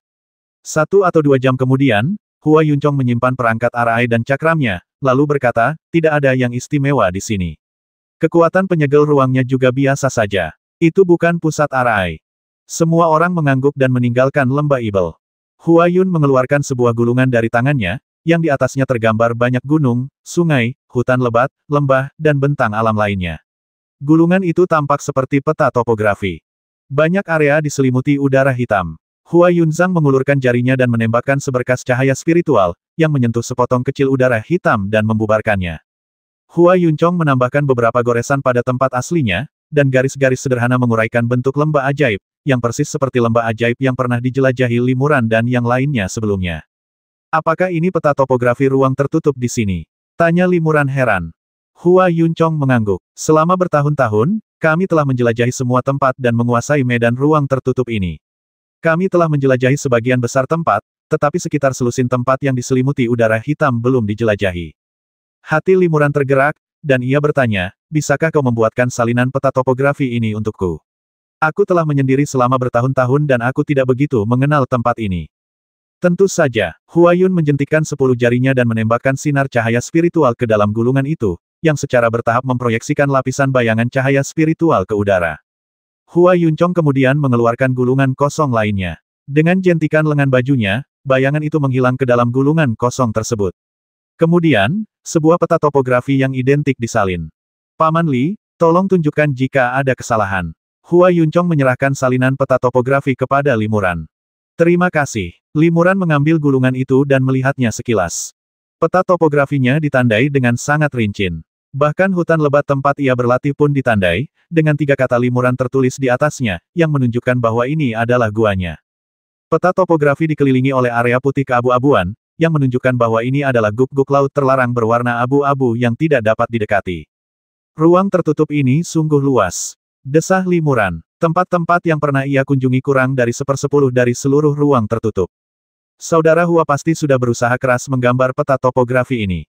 Kata Limuran kagum, Saudara Hua, terima kasih atas kerja kerasmu selama ini. Ini tanggung jawab saya, kata Hua Yuncong dengan rendah hati. Untuk menemukan pusat ruang tertutup ini, kita harus memahami struktur seluruh ruang tertutup ini.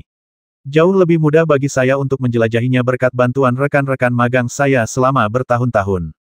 Oh, Limuran tergerak. Rekan Taois Hua telah menghabiskan 20 tahun dan akhirnya menyelesaikan peta topografi. Dia memiliki pemahaman umum tentang garis besar ruang tertutup itu. Aku ingin tahu apakah dia memiliki gambaran yang jelas tentang di mana pusat formasi itu berada. Hua Yuncong mengangguk pelan dan berkata, secara umum, mata formasi berada di pusat formasi, atau di medan khusus yang menyediakan sumber mana dan vitalitas. Ada beberapa tempat yang sangat mencurigakan, tetapi sayangnya, tempat-tempat itu juga dikelilingi oleh lembah Ibel, jadi kita perlu Paman Li untuk pergi dan menyelidikinya dengan saksama. Jika kita dapat menemukan mata formasi dan menghancurkannya, kita mungkin dapat mengurangi kekuatan segel ruang di sini secara signifikan, sehingga kita dapat pergi dari sini lebih awal. Limuran mengangguk kalau begitu, biarkan aku pergi dan memeriksanya. Kelompok itu melanjutkan penjelajahan mereka ke lembah ajaib berikutnya yang belum diketahui. Tak lama kemudian, mereka tiba di lembah ajaib lainnya. Ini adalah lembah Ibel terbesar di tanah tertutup. Lembah ini berisi lebih dari 1 binatang Ibel tahap tubuh spiritual, menjadikannya yang paling berbahaya. Kami telah memasukinya beberapa kali sebagai satu kelompok, tetapi kami tidak pernah berani masuk lebih dalam. Kami hanya tahu bahwa lembah Ibel ini sangat luas dan berisi dunia-dunia tersembunyi. Hua Yuncong memperingatkan, Paman Li, harap berhati-hati. Aku mengerti. Limuran mengangguk, lalu terbang ke lembah Ibel sendirian. Begitu mereka terbang ke lembah Ibel, mereka mendengar auman banyak binatang ajaib dari kejauhan. Limuran sedikit mengernyit. Seperti dugaan mereka, ada banyak binatang ajaib tingkat tinggi yang tinggal di sini. Begitu ia memikirkannya, cahaya hitam samar terpancar dari permukaan tubuhnya. Cahaya hitam itu melilit tubuhnya, dan sosoknya pun menghilang bersamanya. Setelah menggunakan kemampuan penyembunyiannya, Limuran perlahan terbang ke kedalaman lembah Ibel. Seperti yang diduga, lembah Ibel ini sangat dalam dan luas, dipenuhi jurang Ibel yang menyemburkan energi Ibel yang pekat. Jurang Ibel mirip dengan urat spiritual Gunung Suci. Keberadaan jurang Ibel inilah yang kemungkinan menjadi alasan utama mengapa lembah ini dapat mengumpulkan begitu banyak energi Ibel sekaligus menyerap energi spiritual. Banyak binatang ajaib tingkat rendah dan menengah berkeliaran di tanah lembah. Di langit lembah yang rendah, pterosaurus dan burung ajaib berputar-putar, terbang, dan bersiul. Sesekali, auman binatang buas terdengar dari gua-gua alam besar dan kecil di dinding pegunungan di sekitarnya. Tempat ini jelas surganya binatang ajaib. Seperti kata pepatah, sebuah negara tak mungkin tanpa penguasa seharipun, dan sebuah negeri tak mungkin tanpa pemilik seharipun. Lembah Ibel ini cukup luas, jadi pasti ada tuan yang kuat. Binatang-binatang ajaib di sini beragam jenisnya, tetapi mereka dapat hidup berdampingan tanpa saling menyerang. Hal ini terutama berkat keberadaan sang tuan. Binatang-binatang ajaib tunduk pada keagungan Tuan dan tidak berani bertindak gegabah di lembah Ibel. Limuran perlahan melayang ke kedalaman lembah sambil melihat sekelilingnya dengan saksama. Tiba-tiba, disertai raungan panjang, sebuah bayangan hitam terbang di atas lembah Ibel. Bayangan hitam raksasa itu hampir menutupi separuh lembah. Limuran mendongak dan melihat seekor burung hantu raksasa berbulu hitam. Saat burung hantu raksasa itu terbang di atas lembah, makhluk-makhluk ajaib di dekatnya terdiam. Beberapa memperhatikan dengan saksama, yang lain merangkak di tanah. Burung-burung ajaib lain di sekitarnya juga melipat sayap mereka dan berdiri di samping, diam-diam menunggu burung hantu raksasa itu terbang, masing-masing seolah memberi penghormatan. Melihat ekspresi hormat para monster, pikiran Limuran tergerak mungkinkah burung hantu raksasa ini adalah penguasa tempat ini. Ia memisahkan setitik kesadaran ilahinya dan mengamati dengan saksama, lalu menemukan bahwa burung hantu raksasa itu berada di tahap tubuh Ibel, dan bahkan lebih tinggi daripada naga Ibel bertanduk yang sedang ia hadapi. Seharusnya ia berada di tahap tubuh Ibel tengah, yang setara dengan binatang Ibel di tahap tubuh roh tengah.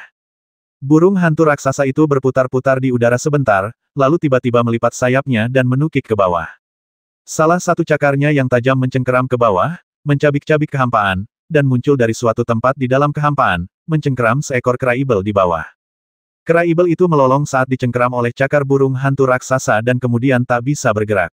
Kultivasi kera Ibel itu memang tidak rendah, tetapi di hadapan burung hantu raksasa itu, ia tak berdaya melawan.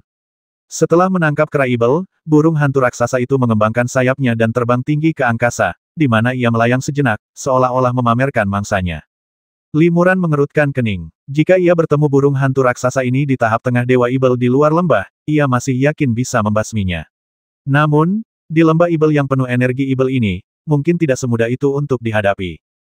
Ketika Limuran melihat kera Ibel ditangkap oleh burung hantu raksasa, dia mendapat ide.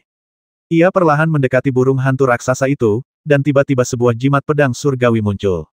Jimat pedang surgawi itu berubah menjadi cahaya pedang yang tajam, merobek energi Ibel di sekitarnya dan menebas cakar burung hantu raksasa itu. Pedang itu cukup kuat. Meskipun gagal menembus cakar tajam burung hantu raksasa, pedang itu tetap mengejutkan burung hantu raksasa. Burung hantu raksasa itu secara alami melepaskan kera Ibel dari cakarnya dan menangkap Limuran, yang telah memperlihatkan sosoknya. Limuran segera mengaktifkan hantu pemakan langit. Hantu cantik di punggungnya mengepakkan sayapnya, dan seluruh tubuhnya menghilang dari tempatnya. Detik berikutnya, Limuran muncul di dekat kera Ibel. Ia mengulurkan jari-jarinya dan menjentikkannya ke arah kera Ibel. Beberapa sinar cahaya melesat terus-menerus, menjatuhkan kera Ibel itu ke tanah beberapa kali. Tanpa menunggu burung hantu raksasa menyerang lagi, Limuran sekali lagi menggunakan hantu pemakan langit, menembus kehampaan, dan menghilang ke lembah Ibel. Detik berikutnya, Limuran muncul di dekat pintu masuk lembah Ibel dan melarikan diri. Burung hantu raksasa itu berteriak, tetapi tidak mengejar Limuran. Ia seolah tahu bahwa ia berada di posisi terbaik untuk tetap berada di lembah Ibel. Burung hantu raksasa itu menukik lagi dan menangkap kera Ibel malang yang hendak melarikan diri. Kera Ibel itu ingin melawan, tetapi burung hantu raksasa itu langsung menelannya dalam sekali teguk. Tepat saat kera Ibel memasuki perut burung hantu raksasa, tiba-tiba terdengar suara teredam yang sangat keras dari tubuh burung hantu raksasa, kemudian seluruh tubuhnya diselimuti api, berubah menjadi bola api yang sangat besar. Api membubung ke angkasa, dan seolah-olah matahari tiba-tiba terbit di lembah jahat ini. Tubuh besar burung hantu raksasa itu hancur menjadi abu dalam kobaran api yang membubung ke langit. Pada suatu saat, Limuran muncul kembali di dekatnya. Ia telah menyuntikkan beberapa jimat api abadi ke dalam tubuh kera Ibel, tetapi belum mengaktifkannya. Ia menunggu sampai burung hantu raksasa itu menelan kera Ibel dengan sembarangan, lalu mengaktifkan jimat api abadi. Kekuatan api dahsyat yang terkandung dalam jimat api abadi langsung membakar burung hantu raksasa itu. Trik ini jarang efektif melawan kultivator manusia tingkat tinggi, tetapi seringkali ampuh melawan binatang dan burung ajaib biasa. Hanya saja mereka tidak memahami sifat hati manusia yang licik. Keributan hebat akibat ledakan jimat api abadi membuat semua monster di lembah Ibel waspada.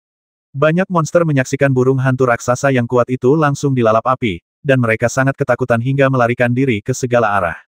Limuran tersenyum tipis. Akan lebih baik jika monster-monster ini diusir, karena akan lebih mudah baginya, Liu Chenfeng, dan yang lainnya mencari di sini. Dia hendak menggunakan catatan transmisi suara untuk memberitahu Liu Chenfeng dan yang lainnya agar datang dan menyelidiki, ketika tiba-tiba, tanah di lembah Ibel bergetar hebat. Retakan sepanjang 100 kaki muncul di mulut jurang Ibel yang tak terduga, dan suara samar bisa terdengar dari retakan itu. Ada monster yang lebih kuat di dasar jurang Ibel ini. Limuran terkejut dan bergegas pergi. Sesaat kemudian, seekor naga es bersisik abu-abu putih terbang keluar dari dasar jurang Ibel.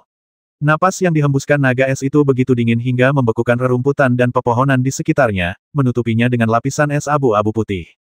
Limuran terkejut ketika melihat penampilan naga es itu. Naga es ini memiliki kepala dan ekor naga, cakar elang dan sayap kelelawar, serta mulut buaya dan tanduk rusa. Bentuknya persis seperti naga Ibel yang konon setara dengan naga asli. Naga es ini mungkin keturunan naga Ibel berelemen es. Pikir Limuran dalam hati. Semakin mirip bentuknya, semakin pekat garis keturunan naga Ibel yang dikandungnya. Ketika sisik naga es ini berevolusi menjadi sisik naga Ibel, seharusnya hampir identik dengan naga Ibel legendaris. Bukan saja darah naga es ini kental, tetapi auranya juga tak terduga, dan Limuran sebenarnya agak tidak mampu melihatnya. Seharusnya itu binatang ibel di tahap akhir tubuh ibel. Pikir Limuran dalam hati. Tingkat kultivasi naga es ini satu tingkat lebih tinggi darinya. Terlebih lagi, lembah ibel ini kaya akan energi ibel, yang bahkan lebih bermanfaat bagi naga es. Sekalipun Limuran yakin dengan kekuatannya sendiri, ia tidak berani melawan naga es secara langsung di lembah ibel. Ketika naga beku melihat Limuran di udara, tatapan jijik dan arogansi muncul di matanya, yang merupakan temperamen unik klan naga. Hingga taraf tertentu, Limuran semakin yakin bahwa garis keturunan naga ajaib naga beku ini sangat kuat. Naga es itu membuka mulutnya dan seketika bola-bola api dingin berterbangan. Kemanapun api dingin itu lewat, sebagian membeku dalam embun beku putih keabu-abuan, bahkan kehampaan pun membeku. Limuran terkejut. Sebelum api dingin menghampirinya, ia segera memanggil pedang serakah, membelah kehampaan dengan satu pedang, dan melarikan diri ke celah kehampaan. Saat berikutnya, sebuah retakan tiba-tiba muncul di udara di luar lembah ibel, dan seseorang melompat keluar di depan Limuran, tampak sangat malu. Hampir saja, Limuran merasa lega. Jika dia bereaksi sedikit lebih lambat dan tertutup es, dia mungkin tidak akan bisa menggunakan sihir luar angkasanya untuk menyelamatkan hidupnya. Liu Chenfeng dan yang lainnya yang berada tidak jauh semuanya terkejut melihat kemunculan Limuran. Paman Li, kamu baik-baik saja. Ada apa? Tanya Liu Chenfeng khawatir. Setidaknya kita lolos tanpa cedera. Kata Limuran, ada naga es di lembah ibel yang setara dengan tahap tubuh spiritual akhir. Dia sangat kuat. Aku bukan tandingannya. Tak kusangka ada binatang ibel sekuat itu. Hua Yuncong mengerutkan kening. Dengan kekuatan gabungan kita, membasmi binatang ibel di tahap tubuh spiritual akhir itu tidak akan terlalu sulit. Namun, membasmi binatang ibel dengan level yang sama di lembah ibel mungkin mustahil. Sepertinya kita tidak punya pilihan selain menyerahkan tempat ini. Kuharap pusat formasinya tidak di sini. Hua Yuncong mendesah. Limuran berkata, itu bukan sepenuhnya mustahil. Jika kita bisa memancing naga es ini keluar dan menyiapkan penyergapan di sini dengan formasi pedang, maka kita bisa memancing naga es itu ke dalam formasi pedang dan membasminya dengan sekuat tenaga. Kita punya peluang untuk berhasil. Hua Yuncong berkata, aku pasti bisa membentuk formasi pedang yang kuat. Namun, memancing monster-monster keluar dari lembah ibel tidaklah mudah. Lingkungan Chaos Demon Land juga tidak cocok untuk monster-monster ini, jadi mereka tidak akan meninggalkan lembah ibel apapun yang terjadi.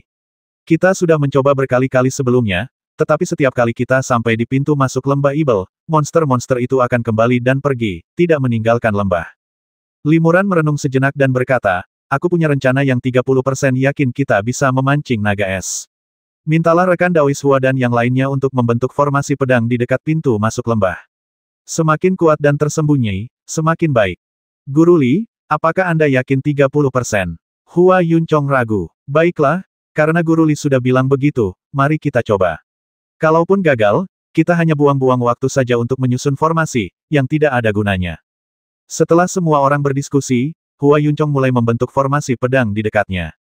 Ia mengeluarkan satu demi satu pedang kecil yang khusus digunakan untuk membentuk formasi dari tangannya, dan mengeluarkan satu demi satu batu roh tingkat tinggi, lalu menyelinap ke dalam formasi.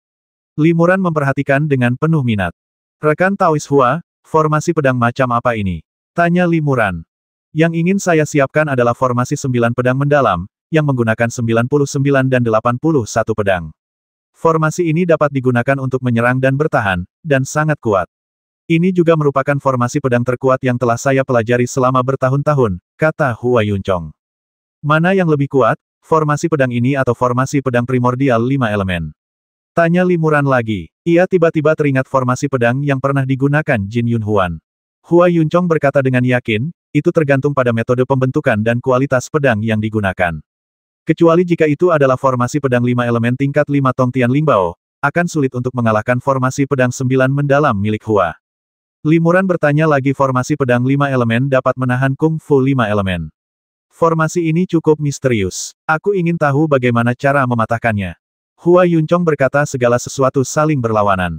Formasi pedang 5 elemen memang dapat menahan seni bela diri 5 elemen sampai batas tertentu, tetapi tidak berdaya melawan beberapa metode yang tidak termasuk dalam 5 elemen. Inilah salah satu kelemahannya. Terlebih lagi, formasi pedang 5 elemen membutuhkan 5 pedang 5 elemen dengan kualitas yang sama. Tidak boleh ada satu pun yang hilang.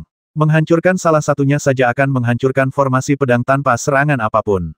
Inilah kelemahan kedua, dan formasi pedang 9 mendalam Hua memiliki total 9 lapisan. 9 pedang dalam formasi tersebut hanyalah lapisan kecil. Bahkan jika beberapa pedang dihancurkan, kekuatan formasi pedang tidak akan terlalu rusak, dan kekurangannya pun lebih sedikit. Limuran mengangguk, tampak mengerti, lalu berseru seni pembentukan pedang itu mendalam dan luas, sungguh mengagumkan.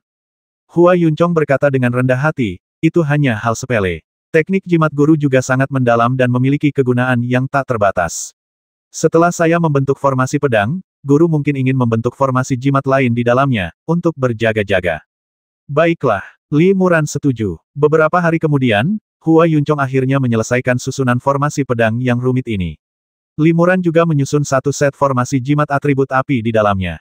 Sebagian besar jimat yang digunakan di dalamnya adalah jimat api peri yang paling kuat. Hanya ada satu kesempatan untuk membasmi naga beku dengan tingkat kultivasi yang sangat tinggi, dan Li Muran tidak ingin melewatkannya. Setelah itu, Hua Yuncong dan yang lainnya menyembunyikan formasi pedang dan bersembunyi di dekat lembah Ibel, sementara Li Muran diam-diam menyelinap ke lembah Ibel. Setelah tiba di lembah Ibel, Li Muran melayang dengan tenang di sudut terpencil lembah Ibel, dan kemudian secara diam-diam mengalirkan darah di tubuhnya. Sesaat kemudian, Li Muran tiba-tiba mengeluarkan pedang penyerap bintang dan menebaskannya di telapak tangannya, meninggalkan luka berdarah.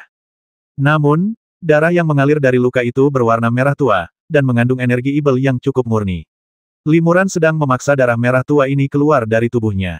Meskipun ia tidak sedang berlatih teknik yang kuat, ekspresinya sangat kesakitan, dan jelas bahwa prosesnya sangat tidak nyaman. Setelah sebatang dupa, gumpalan darah merah tua seukuran kepalan tangan muncul di telapak tangannya. Energi Ibel terpancar dari gumpalan darah itu, dan setelah diamati lebih dekat, seekor naga Ibel, berukuran sekitar 1 inci, terungkap di dalamnya. Inilah darah naga Ibel yang dimurnikan Li Muran di alam bawah. Jalinan garis keturunan naga Ibel ini tidak terlalu murni, tetapi memiliki asal-usul yang hebat dan sangat langka. Bagi naga es, aliran darah naga ajaib ini tidak diragukan lagi adalah tonik terbaik untuknya, dan ia pasti tidak akan melewatkannya. Li Muran memanggil pedang keserakahan, yang kemudian berubah menjadi ular piton ungu, membawa bola darah naga di mulutnya, dan terbang menuju mulut jurang Ibel. Aura darah naga tersebut langsung menarik banyak monster di sekitarnya, dan mereka semua menerkam ular piton ungu tersebut.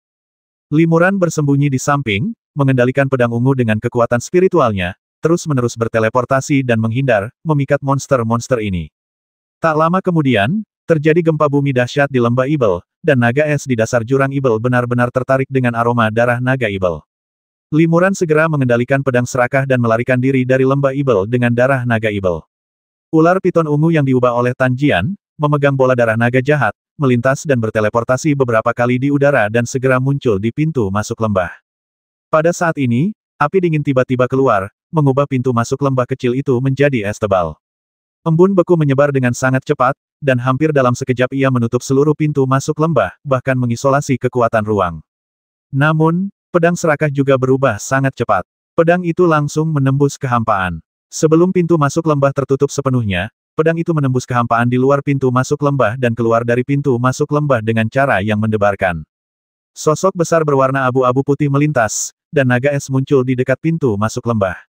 Ia merasakan napas Chaos Demon Land di luar pintu masuk lembah dan merasa sangat tidak nyaman, sehingga ia tidak segera mengejarnya. Namun, aura naga yang terpancar dari pedang serakah masih membuatnya penasaran. Setelah ragu sejenak, naga es tiba-tiba terbang keluar dari mulut lembah, meninggalkan jejak es di belakangnya. Naga beku itu sangat cepat dan berhasil menyusul Tan Jian dalam sekejap mata. Ia lalu mengembuskan napas panjang, dan udara dingin yang luar biasa menyelimuti Tan Jian. Kalau dia diselimuti oleh nafas dingin ini, Tan Jian tidak akan bisa melarikan diri bahkan dengan kekuatan hantu pemakan langit milik Li Muran.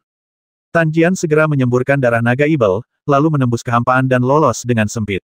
Naga beku sangat gembira. Ia melirik darah naga itu sekilas dan langsung merasakan bahwa itu adalah sehelai darah naga yang kecil namun murni, bebas dari kotoran berbahaya. Dengan sekali teguk, naga beku menelan darah itu ke dalam perutnya. Li Muran tidak melakukan apapun dengan darah naga ajaib itu. Ia tahu bahwa naga es mungkin lebih mengenal darah naga ajaib itu daripada dirinya sendiri. Selama ada aura aneh sedikit pun, ia tidak akan bisa memancing naga es itu keluar. Saat naga beku menelan darahnya, udara di sekitarnya tiba-tiba berkobar dengan cahaya pedang yang tak terhitung jumlahnya.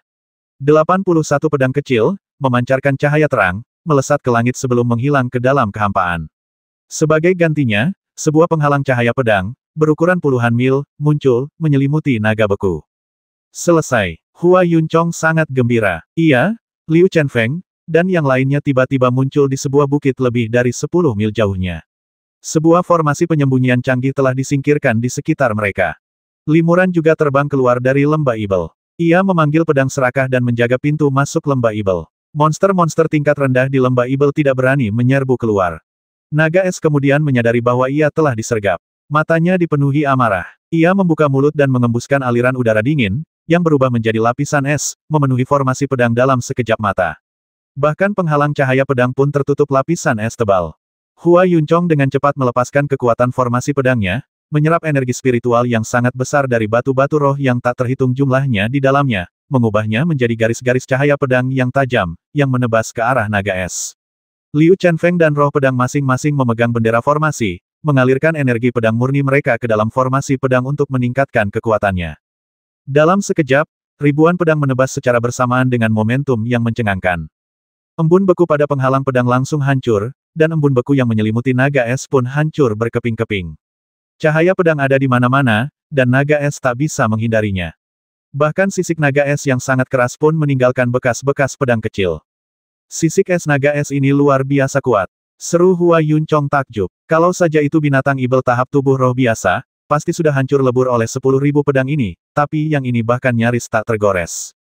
Limuran mengangguk diam-diam. Ia telah lama mendengar dari jiwa Ibel bahwa ada banyak keturunan naga Ibel di alam Ibel.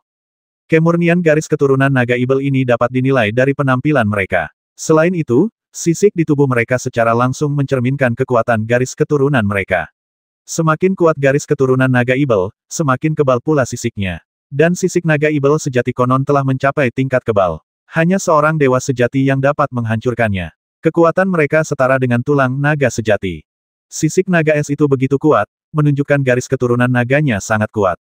Sayangnya, ia jatuh ke dalam formasi pedang. Selama batu roh dan kekuatan spiritual dalam formasi itu tidak habis dan pedang-pedang dalam formasi itu tidak hancur, kekuatan formasi pedang akan terus mengalir. Puluhan ribu cahaya pedang terus-menerus menebas ke arah naga es. Namun, lapisan es muncul di sisik naga es, melarutkan kekuatan cahaya pedang tersebut. Mengandalkan pertahanan sisiknya, naga es mampu menahan gelombang demi gelombang serangan pedang. Tubuh naga es ini agak terlalu kuat. Ekspresi Liu Chenfeng dan yang lainnya sedikit berubah. Bahkan formasi pedang pun sulit melukainya, jadi bisa dibayangkan pedang mereka tidak akan mampu membasminya. Naga beku mengandalkan sisik bekunya yang keras dan mengabaikan cahaya pedang yang datang ke arahnya. Sebaliknya, ia menggunakan cakarnya yang tajam untuk merobek penghalang cahaya pedang dari formasi pedang. Cakar tajam itu mencengkeram penghalang cahaya pedang, memancarkan cahaya dingin yang menyilaukan dan suara-suara tajam yang menusuk. Cahaya pedang yang tak terhitung jumlahnya menghilang dan terkoyak menjadi beberapa retakan tipis. Li Muran terkejut. Meskipun formasi pedang Hua Yuncong sangat kuat dan mengesankan, itu tetaplah sebuah teknik pedang tunggal, dan seperti kebanyakan teknik pedang lainnya, teknik itu dikenal karena ketajamannya. Sayangnya, naga es memiliki tubuh yang sangat kuat, yang dengan sempurna menangkal teknik pedang tersebut. Sedalam atau sevariatif apapun teknik pedangnya, jika tidak dapat menembus tubuh lawan, itu akan sia-sia. Untungnya, pertahanan formasi 9 pedang mendalam juga sangat kuat. Sekeras apapun naga beku menyerbu ke kiri dan ke kanan, mencoba mencabik dan mencakar, formasi itu tidak rusak, dan naga beku tidak dapat melarikan diri. Tiba-tiba, naga es mengeluarkan raungan panjang ke langit. Raungannya tampaknya memiliki daya tembus yang sangat kuat, dan mencapai kedalaman lembah Ibel. Di lembah Ibel, gelombang kekerasan muncul, dan sejumlah besar binatang ajaib melompat dan terbang, bergegas menuju pintu keluar lembah Ibel. Naga es ini adalah penguasa lembah ini. Ia bahkan mampu menggerakkan binatang-binatang ajaib ini untuk bekerja demi dirinya. Hati Li Muran bergetar. Ia buru-buru memanggil pedang serakah, yang berubah menjadi ular piton ungu sepanjang 1000 kaki, menjaga pintu keluar lembah Ibel. Begitu monster-monster tingkat rendah mencapai mulut lembah, mereka ditelan oleh cahaya ungu yang diubah oleh pedang serakah. Kemudian, kesadaran mereka lenyap dan napas mereka lenyap, mereka jatuh ke dalam lembah. Melihat ini, para monster ketakutan dan memperlambat gerakan mereka. Namun, didorong oleh raungan naga beku, semakin banyak binatang ajaib terbang ke sini, dan tampaknya beberapa binatang ajaib tingkat tinggi di kejauhan juga merasa waspada. Hati Li Muran mencelos. Ia tahu ia tak bisa menghentikan begitu banyak monster yang menyerbu sendirian. Hal terpenting adalah membasmi naga es itu terlebih dahulu. Ia tak berani lagi mengampuni jimat api abadi itu. Ia segera mengulurkan jarinya dan menyihir formasi pedang itu.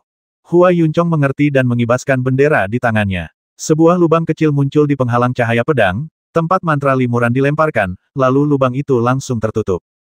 Boom! Suara keras terdengar dari formasi pedang, dan api membumbung tinggi ke langit, memenuhi seluruh formasi pedang. Penghalang susunan pedang juga hancur berkeping-keping oleh nyala api yang kuat pada saat ini. Kekuatan formasi jimat ini terlalu kuat. Wajah Hua Yuncong berubah drastis. Dia jelas merasakan bahwa penghalang formasi pedang langsung hancur oleh ledakan yang tak terhentikan, dan formasi pedang itu hancur. Formasi 9 pedang mendalam ini adalah mahakarya Hua Yuncong. Tata letaknya rumit, tetapi terkenal karena kekuatannya yang luar biasa. Tak disangka, Li Muran dengan mudah mengalahkannya dalam sekejap hanya dengan satu formasi jimat. Dengan kekuatan sebesar itu, Hua Yun tidak dapat menahan diri untuk berpikir, jika dia ada di dalam formasi jimat, dia pasti akan terbasmi dalam ledakan itu. Liu Chenfeng juga ngeri. Mereka belum pernah melihat Li Muran menggunakan metode sekuat itu. Dengan metode seperti itu, bahkan membasmi seorang kultivator di tahap tubuh spiritual pun tidak akan mengejutkan. Setelah api padam, naga es itu pun lenyap. Tubuhnya hancur total, tetapi sejumlah besar sisik abu-abu putih berserakan di udara sisik naga kelahirannya. Li Muran terkejut. Ia tak menyangka sisik naga ini begitu kuat hingga tak hancur total dalam formasi jimat-jimat api abadi. Setelah naga beku mati, para monster di lembah Ibel kehilangan panggilan tuan mereka dan ketakutan oleh suara keras di luar lembah, jadi mereka mundur kembali ke lembah. Li Muran terbang ke formasi jimat, melambaikan lengan bajunya, dan mengumpulkan sisik satu persatu. Tiba-tiba, kilatan darah keluar dari sisik, mencoba melarikan diri ke lembah Ibel. Li Muran sangat cerdas dan cekatan. Tanpa berpikir panjang, ia merapalkan jimat penyegel surga. Dalam sekejap, penghalang ruang terbentuk, membungkus bola cahaya darah itu dengan erat. Dengan jimat penyegel surga yang diaktifkan, bola darah ini secara alami tidak punya tempat untuk keluar. Apakah ini garis keturunan naga ajaib yang terkandung dalam naga es? Li Muran menatap naga darah itu dengan heran sekaligus gembira, matanya dipenuhi kegembiraan saat ia memuji, ini jauh lebih tebal dan lebih kuat daripada garis keturunan naga ajaib kecil yang kumiliki sebelumnya. Li Muran segera mengubah mantranya dan menjentikkan jarinya. Ia mengikuti metode yang diajarkan jiwa Ibel untuk menaklukkan darah naga yang lebih kuat ini. Helaian energi Ibel melesat keluar dari tangan Li Muran, berubah menjadi helaian udara hitam yang melilit naga darah lapis demi lapis. Naga darah itu terus menghindar, tetapi ia tidak berhasil melepaskan diri dari segel jimat penyegel surga dalam waktu singkat. Semakin banyak udara hitam yang menyelimuti naga darah itu, gerakannya pun semakin lambat. Akhirnya, ia sepenuhnya terperangkap oleh bola udara hitam dan tidak bisa bergerak.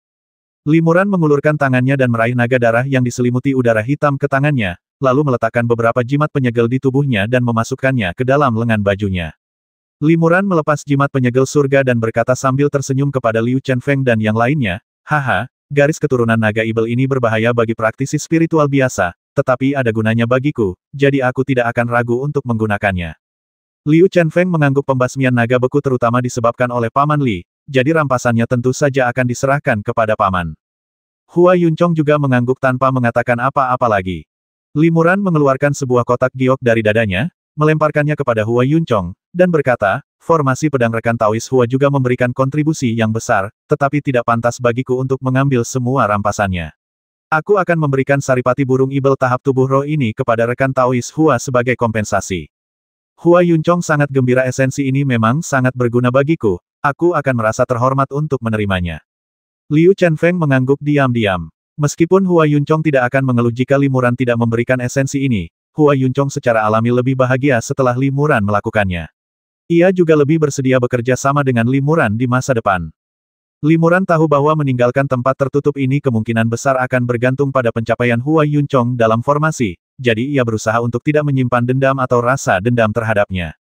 Tentu saja, Li Muran tidak pernah terlalu memanfaatkan orang lain, jadi meskipun pihak lain tidak memiliki nilai di masa depan, kemungkinan besar ia akan memberinya esensi ini.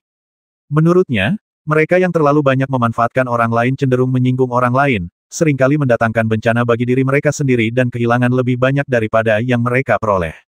Jalan tengah ini juga merupakan kebiasaan yang telah ia kembangkan selama bertahun-tahun berjuang di dunia kultivasi abadi. Bagi Li Muran, hakikat binatang Ibel dalam tahap tubuh spiritual hanyalah pelengkap saja namun, bola darah naga ajaib murni sangatlah berguna. Li Muran berpikir bahwa teknik pemurnian tubuh yang awalnya ia praktikkan adalah teknik pemurnian tubuh Ibel berdasarkan garis keturunan Qilin, dan ia telah mempraktikkannya hingga batas maksimal. Kecuali ia mendapatkan harta pemurnian tubuh yang menantang surga, atau garis keturunan Qilin disublimasikan dan ditingkatkan lebih lanjut, akan sulit untuk mencapai terobosan yang lebih besar dalam teknik pemurnian tubuh. Setelah mendapatkan darah naga murni ini, ia bisa mulai berlatih teknik pemurnian tubuh Ibel.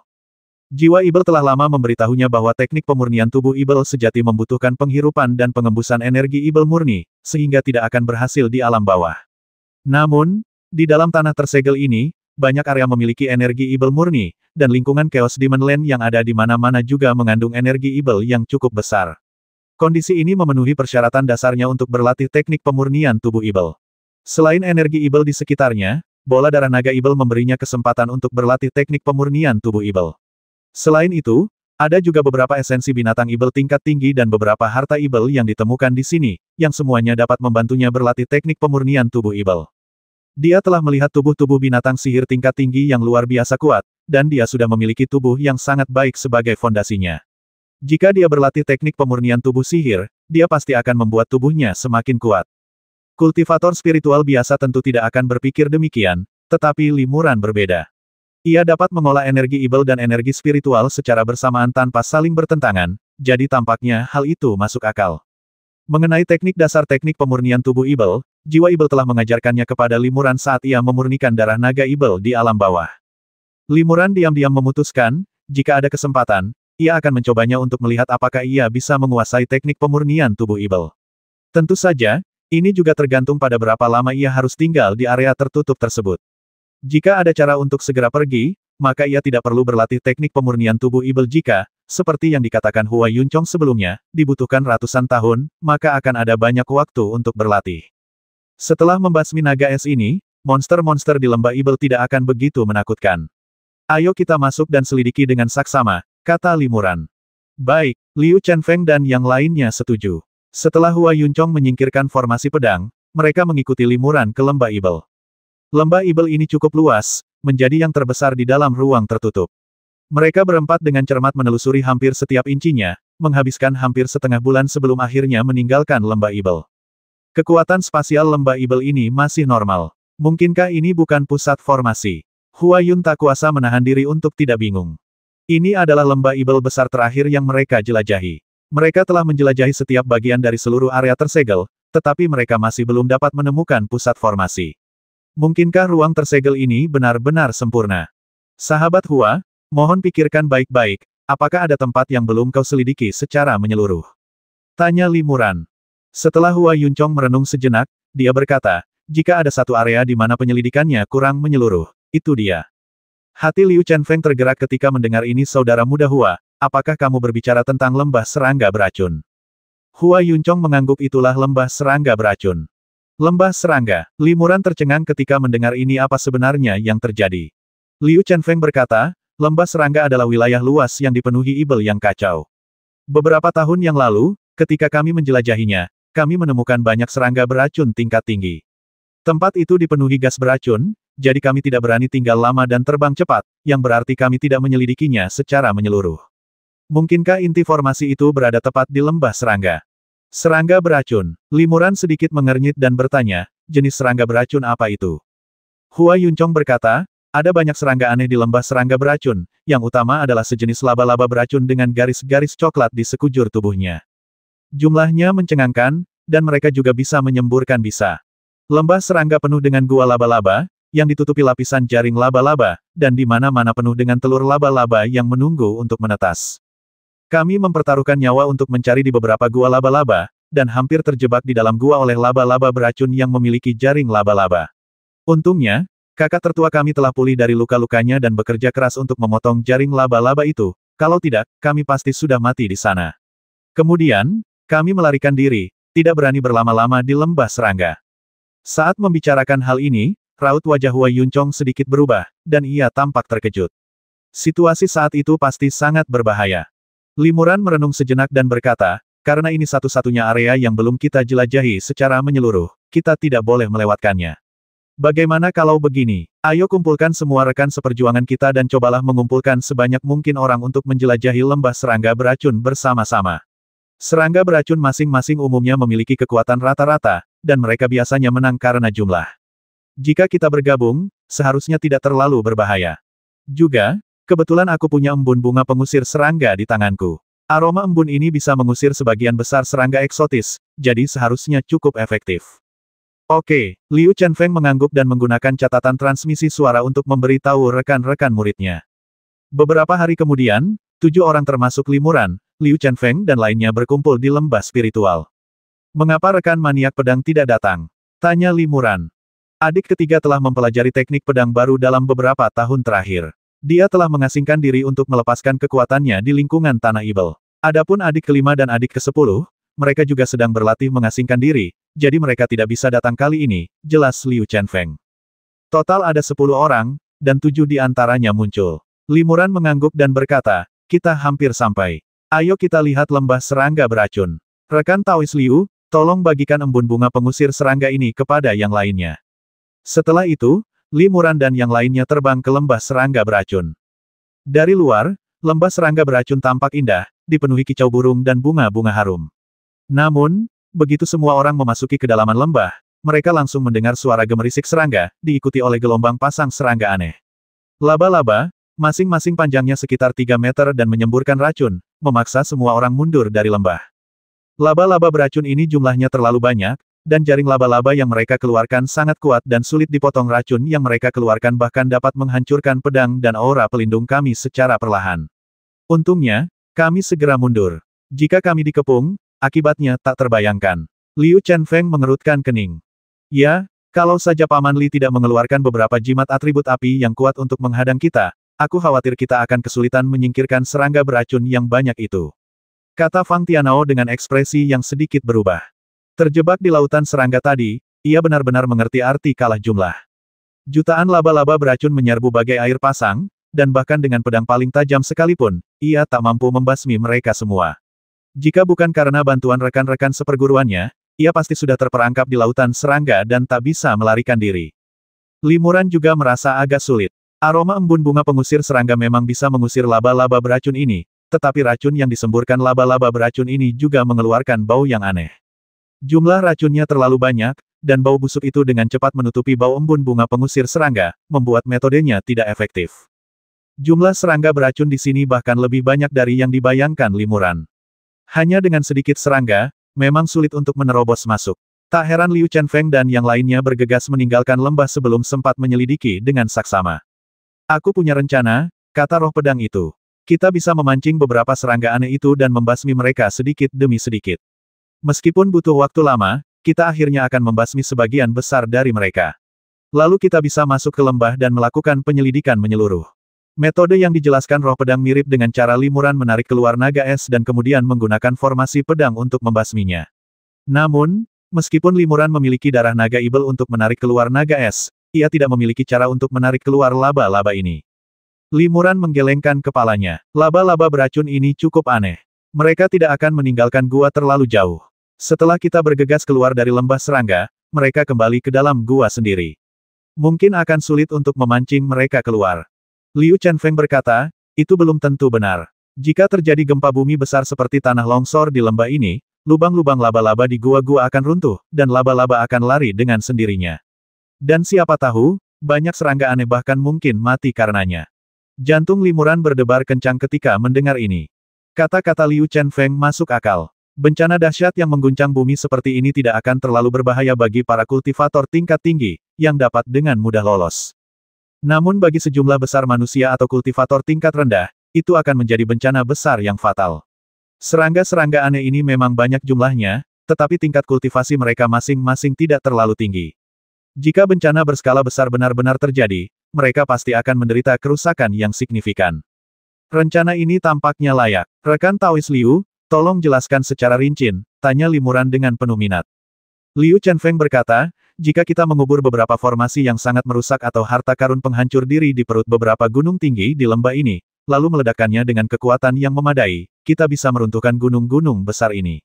Ketika gunung-gunung runtuh dan bebatuan jatuh dari langit, lembah serangga ini pasti akan hancur, dan sebagian besar serangga aneh akan terkubur di bebatuan. Hua Yuncong mengerutkan kening, kakak, rencana ini tampaknya mudah, dan adik muda memang memiliki formasi seperti ini, tetapi siapa yang harus kita kirim jauh ke lembah serangga untuk menyiapkan formasi ini?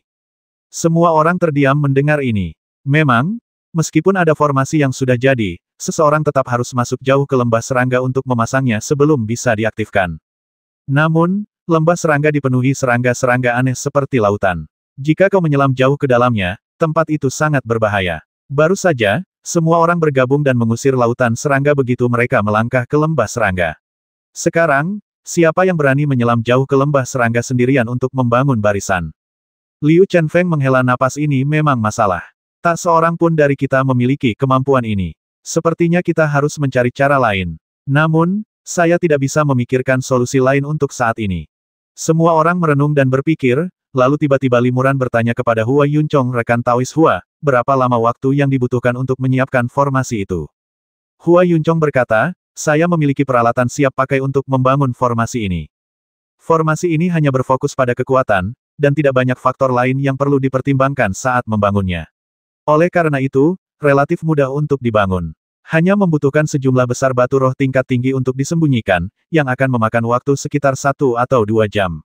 Jika saya melakukannya sendiri, saya bisa membangunnya dalam waktu setengah jam. Sayangnya, saya tidak memiliki kemampuan untuk masuk jauh ke dalam lembah serangga. 1 atau 2 jam, Limuran menggelengkan kepala dan mendesah, aku cukup yakin bisa masuk jauh ke dalam lembah cacing. Tapi, kalau aku tinggal di sana 1 atau 2 jam lagi, aku khawatir aku akan terkubur di perut cacing itu sejak lama. Kalau begitu, bukankah kita bisa menjelajahi tempat ini selamanya? Fang Tianao berkata dengan enggan, lembah serangga ini kemungkinan besar adalah pusat formasi. Jika kita tidak bisa menyelidiki tempat ini secara menyeluruh, kita harus menunggu di sini untuk waktu yang lama. Jika ini adalah tempat energi spiritual seperti lembah Tianjian, itu akan baik-baik saja. Tapi tempat ini sebagian besar adalah tempat kekacauan dan ibel, dan tidak cocok bagi para kultivator spiritual seperti kita untuk berlatih dalam waktu lama. Limuran tersenyum tipis, kita tidak perlu menunggu terlalu lama. Hanya karena kita tidak bisa memasuki lembah sekarang, bukan berarti kita tidak bisa di masa depan. Aku akan segera berlatih teknik tertentu. Ini akan memakan waktu setidaknya 10 tahun, atau paling lama beberapa lusin tahun. Aku seharusnya bisa membuat beberapa kemajuan. Lalu aku bisa memasuki lembah dan membentuk formasi, lalu menghancurkan lembah serangga ini. Benarkah? Liu Chenfeng ragu-ragu, seni bela diri macam apa yang ingin dipraktikkan Paman Master? Limuran tersenyum tetapi tidak berkata apa-apa, kau akan tahu nanti. Lagi pula, kita sudah terdampar di sini selama 20 tahun, dan mungkin kita akan tinggal lebih lama lagi di masa depan, jadi kita tidak keberatan menunggu 10 tahun lagi. Liu Chenfeng mengangguk, baiklah. Kita sudah menunggu begitu lama, mari kita tunggu sedikit lebih lama. Selama waktu ini, kita juga bisa mencoba metode lain. Kalau begitu, saya pamit. Limuran membungkuk kepada semua orang dan berpamitan. Tak lama kemudian, ia kembali ke hutan lebat. Sepertinya aku harus berlatih teknik pemurnian tubuh yang mengerikan ini. Gumam Limuran dalam hati. Tubuhnya sudah kebal terhadap semua racun, jadi ia sama sekali tidak takut dengan bisa laba-laba itu. Namun, jika laba-laba yang tak terhitung jumlahnya mengerumuninya, satu gigitan serangga berbisa itu dapat melahapnya dalam sekejap. Jika teknik pemurnian tubuhnya bisa ditingkatkan lebih lanjut, membuat tubuhnya semakin kuat, ia mungkin bisa sekuat Frost Dragon, tak gentar oleh sinar pedang yang tak terhitung jumlahnya. Selama tubuhnya cukup kuat, bahkan jika ia dikelilingi oleh serangga aneh yang tak terhitung jumlahnya, ia tak perlu takut apapun. Limuran berpikir dalam hati, karena aku ingin berlatih teknik pemurnian tubuh sihir, sebaiknya aku mencari lembah sihir dengan energi sihir yang kuat untuk berlatih. Jurang sihir tempat naga es berada sangat bagus. Limuran berpikir dalam hati. Serahkan tempat ini pada boneka tulang. Lagi pula, dengan jimat boneka dan gu hantu yang lahir dari kehidupan, Limuran yang diubah oleh boneka tulang ini akan begitu nyata sehingga tak seorang pun bisa mengenalinya. Terlebih lagi, dengan formasi jimat, petir kecil, dan 7 mengat api yang menjaga tempat ini, bahkan jika monster ibel tingkat tinggi sesekali menerobos masuk, itu bukan masalah besar. Meskipun area tertutup ini tidak kecil, sebagian besar monster dan ibel tingkat tinggi telah mati di tangan Limuran, Liu Chenfeng, dan lainnya. Kalaupun ada yang lolos, jumlahnya tidak akan terlalu banyak, dan mustahil bagi mereka untuk berkumpul dan menerobos masuk ke hutan lebat yang tersembunyi ini. Limuran membuat beberapa pengaturan yang cermat, lalu diam-diam meninggalkan hutan lebat dan terbang ke lembah ibel. Setelah itu, dia mengeluarkan bola darah naga ajaib dan mulai memurnikannya sesuai dengan metode yang diajarkan oleh jiwa ibel bertahun-tahun yang lalu. Ini bukan pertama kalinya ia memurnikan darah naga, jadi jauh lebih mudah. Namun, darah naga yang perlu dimurnikannya lebih murni dan kuat, sehingga meskipun dibantu oleh energi ibel sejati yang kaya, tetap saja akan membutuhkan banyak waktu dan tenaga. 10 tahun kemudian, angin kencang tiba-tiba bertiup dan awan gelap menutupi langit di atas jurang ibel di lembah ibel. Di antara awan gelap, guntur keemasan bergemuruh, dan ternyata itu adalah awan bencana. Di dasar jurang Ibel, seorang pria duduk dengan tubuh bagian atas terangkat, mata terpejam, dan alisnya sedikit berkerut. Dia adalah Li Muran. Saat ini, ia benar-benar tak berdaya. Sungguh sial, aku tidak menyangka hari di mana darah naga ajaib itu dimurnikan sepenuhnya akan membawa malapetaka surgawi. Jika aku tahu ini akan terjadi, seharusnya aku membawa Xiao Lei bersamaku. Gerutu Li Muran dalam hati.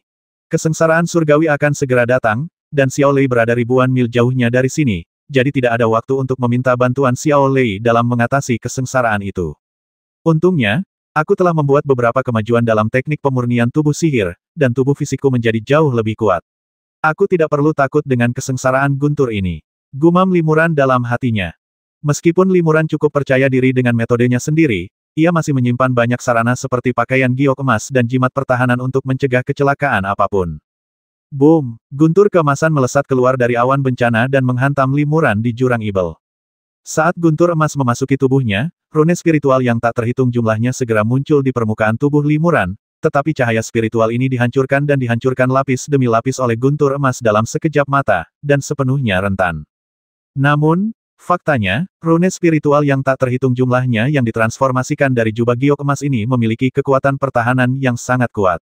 Di antara para kultivator tahap tubuh spiritual, mungkin tidak banyak yang bisa mematahkannya. Astaga, Li Muran mengerutkan kening. Guntur emas pertama benar-benar menembus jubah giok emas. Sepertinya kekuatan kesengsaraan guntur ini bahkan lebih kuat dari yang kuduga. Mengapa mohon tua itu tidak menyebutkan keberadaan kesengsaraan guntur dalam teknik pemurnian tubuh Ibel ini? Li Muran tidak tahu, dan itu bukan salah jiwa Ibel, itu bukan upaya yang disengaja untuk menyembunyikannya. Siapa sangka Li Muran bisa mendapatkan darah naga Ibel yang begitu murni dan melimpah. Jika darah Ibel sejati semacam ini terlalu kuat, memurnikannya akan memberinya kekuatan magis yang luar biasa, tetapi juga akan menimbulkan badai petir. Setelah guntur emas pertama menembus jubah giok emas, sisa kekuatannya membuat seluruh tubuh Li Muran mati rasa. Sebelum rasa tidak nyaman itu mereda, terdengar guntur keras lainnya, dan guntur emas kedua telah jatuh. Lapisan sisik hitam halus tiba-tiba muncul di tubuh Li Muran. Terdapat lingkaran pola sihir misterius di sisik tersebut, tetapi setelah disambar petir emas, pola-pola tersebut langsung hancur menjadi gumpalan energi Ibel.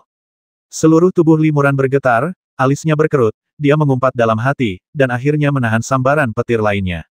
Kekuatan awan bencana yang tersisa kemudian berubah menjadi guntur emas ketiga dan terakhir yang jatuh. Li Muran segera mengambil pedang bersisik putih abu-abu di sampingnya dan memakainya.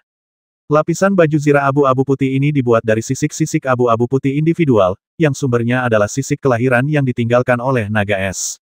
Li Muran menggunakan sisik ini untuk memurnikan harta sihir pertahanan Frost Dragon Armor.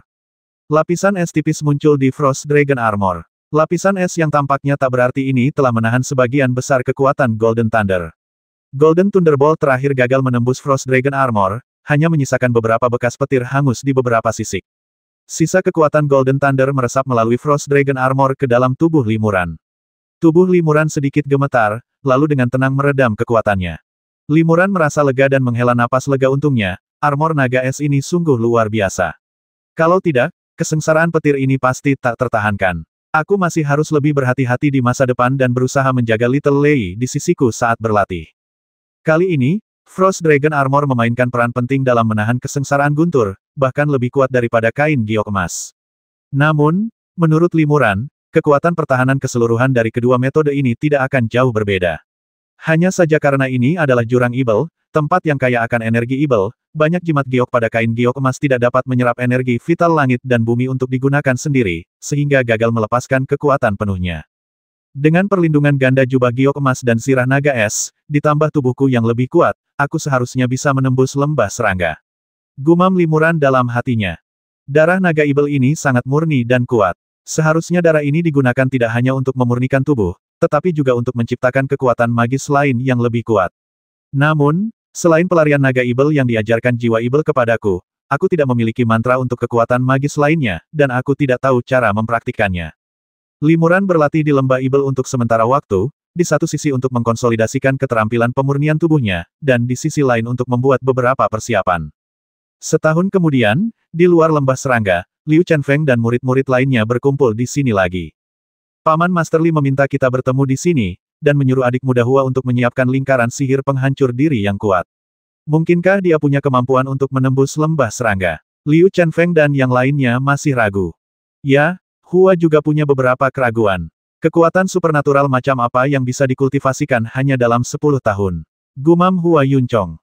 Ia mendongak ke kejauhan, sedikit mengernyit. Waktu yang disepakati hampir tiba, tapi Paman Li tak terlihat. Mungkinkah dia mengingkari janjinya? Liu Chenfeng menggelengkan kepalanya. Tuan Li selalu tepat waktu dan tidak pernah mengingkari janjinya. Beliau berinisiatif menentukan lokasi dan waktu, jadi beliau tidak boleh terlambat, kecuali jika mengalami kecelakaan atau masalah. Setelah Liu Chenfeng selesai berbicara, ia cukup khawatir. Ia mengeluarkan jimat transmisi suara dan hendak mengirim pesan kepada Li Muran untuk bertanya. Tiba-tiba, bayangan naga ibel muncul dari kehampaan, lalu sesosok manusia muncul darinya. Naga ibel itu melilit sosok manusia itu dan kemudian mengebor ke dalam tubuh manusia itu. Wujud sosok itu perlahan menjadi jelas, ternyata itu adalah Li Muran. Semua rekan Taois ada di sini. Li Muran tersenyum tipis. Aku seharusnya tidak terlambat. Waktunya tepat, kata Liu Chenfeng, teknik melarikan diri guru benar-benar misterius. Saya khawatir itu bukan sekadar kemampuan spasial biasa. Lagi pula, sepertinya itu semacam keterampilan magis. Rekan Taois Liu memiliki penglihatan yang bagus. Itu memang keterampilan magis. Li Muran tidak menyangkalnya. Ia tidak menjelaskan lebih lanjut, tetapi langsung berkata kepada Hua Yuncong rekan Taois Hua, apakah peralatan untuk membentuk formasi sudah siap? Siap. Hua Yuncong segera mengeluarkan cincin penyimpanan dari dadanya dan menyerahkannya kepada Li Muran. Bendera dan senjata yang dibutuhkan untuk membentuk formasi, serta batu roh dan lempengan giok yang diukir dengan instruksi formasi, semuanya ada di dalam cincin penyimpanan. Li Muran mengambil cincin penyimpanan dan berkata, tunggu di sini dan bersiap. Setelah aku membentuk formasi dan menghancurkan lembah serangga, kita akan masuk ke lembah serangga bersama-sama dan menyelidikinya dengan saksama. Liu Chenfeng terkejut. Kenapa? Paman Li berencana pergi ke lembah serangga sendirian untuk membentuk formasi, dan tidak butuh bantuan kita untuk memancing serangga beracun itu. Li Muran tersenyum tipis. Tidak perlu, aku percaya diri dan tidak akan mempertaruhkan nyawaku. Karena Paman Li percaya diri, kami akan menunggu kabar baik di sini. Paman Li, jaga dirimu baik-baik. Liu Chenfeng membungkuk. Paman Master, hati-hati. Semua orang memberi hormat, dan suasananya sungguh tragis. Menurut semua orang, terlalu berbahaya untuk memasuki lembah cacing sendirian, dan ada kemungkinan besar seseorang tidak akan pernah kembali. Li Muran selalu berhati-hati. Jika ia tidak yakin akan peluangnya, ia tidak akan berani mempertaruhkan nyawanya. Ia lebih suka menunggu ratusan tahun daripada menjelajah ke lembah cacing. Paman Master Fang Tianao tiba-tiba mengeluarkan sebuah kotak giok dan menyerahkannya kepada Li Muran, sambil berkata, ini adalah batu penyegel pedang yang diberikan Master kepadaku. Jika Paman Master dalam bahaya, kau bisa menggunakannya untuk melarikan diri. Terima kasih, kata Li Muran penuh terima kasih. Fang Tianao sangat arogan dan sering merasa tidak puas dengannya, tetapi setelah ia memberinya pelajaran dengan jimat pedang surgawi bertahun-tahun yang lalu, pemuda itu tidak hanya menerima kekalahannya, tetapi juga memberinya 10.000 batu roh dan menunjukkan rasa hormat yang besar, bahkan memperlakukannya seperti seorang junior. Liu Chenfeng menyerahkan jimat giok kepada Li Muran dan berkata, jika Paman Guru menghadapi bahaya, segera aktifkan jimat ini dan kami akan segera masuk ke lembah untuk menyelamatkan Anda. Meski hanya kalimat pendek, Li Muran yakin Liu Chenfeng pasti akan melakukan apa yang dikatakannya. Selamat tinggal. Li Muran mengambil jimat giok itu, mengangguk, lalu terbang ke lembah serangga sendirian. Meskipun dia menggunakan kemampuan penyembunyiannya untuk menyembunyikan napasnya sebisa mungkin, untuk membentuk formasi jauh di dalam lubang cacing, dia harus menggunakan cara yang ampuh untuk menghancurkan lapisan jaring laba-laba di lubang cacing tersebut, yang juga membuat serangga aneh di sekitarnya khawatir. Laba-laba beracun yang tak terhitung jumlahnya menyerbu dari segala arah. Lubang-lubang cacing ini membentang ke segala arah, menembus perut gunung dan saling terhubung. Dalam sekejap, sejumlah besar serangga aneh mengepung Li Muran. Li Muran sama sekali tidak tergerak. Ia telah mengerahkan teknik pemurnian tubuhnya secara ekstrim, dan tubuhnya diselimuti oleh baju zirah naga es yang tipis dan keras. Bahkan jika laba-laba itu menerkam dan menggigitnya, mereka tidak dapat menembus baju zirah naga es tersebut, apalagi melukai kulitnya.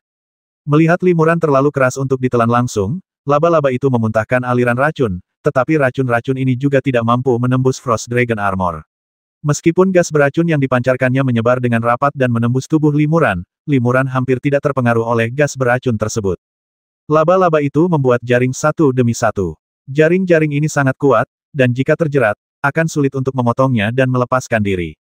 Akan tetapi, Limuran hanya menggunakan kekuatan sihirnya berupa beberapa kilatan bayangan untuk menjauh dengan mudah, dan jaring laba-laba yang menjeratnya hanyalah bayangan saja. Limuran sedang berhadapan dengan serangga beracun sambil menyusun formasi. Meskipun kemajuannya lambat, ia mengandalkan tubuhnya yang sangat kuat dan laba-laba itu tidak dapat berbuat apa-apa. Limuran tahu laba-laba ini terus-menerus dibantai, jadi ia hanya fokus menyusun formasi dan mengabaikan upaya pembasmian.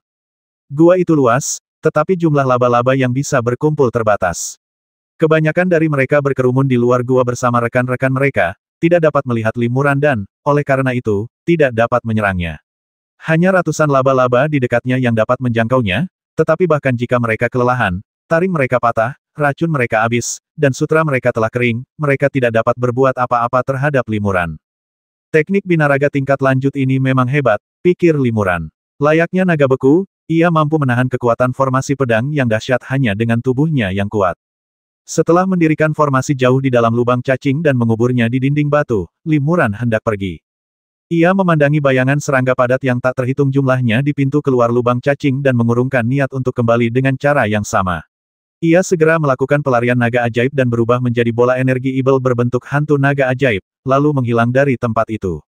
Teknik melarikan diri ini disebut pelarian naga ibel, dan seperti hantu pemakan langit, teknik ini merupakan kekuatan magis spasial. Namun, hantu pemakan langit mengandalkan pikiran ilahi, sementara pelarian naga ibel mengandalkan garis keturunan naga ajaib yang telah disempurnakan dalam tubuhnya. Di alam bawah, darah naga ajaib Limuran yang dimurnikan terbatas, dan ia biasanya tidak berani menggunakan teknik melarikan diri naga ajaib dengan mudah. Namun sekarang, darah naga ajaib Limuran yang dimurnikan 100 kali lebih kuat, dan ia lebih mahir menggunakan teknik melarikan diri ini. Selama jarak pelariannya tidak terlalu jauh, ia bisa menggunakannya berulang kali. 2 jam kemudian, Limuran mengikuti metode yang sama dan membentuk formasi jauh di dalam lubang cacing beberapa gunung, dan kemudian meninggalkan lembah cacing dengan selamat.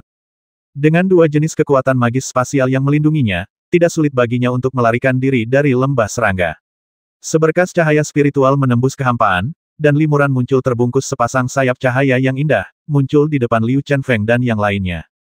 Tuan, apakah Anda tidak terluka? Liu Chenfeng dan yang lainnya bertanya dengan khawatir. Saya baik-baik saja, misi tercapai, kata Limuran.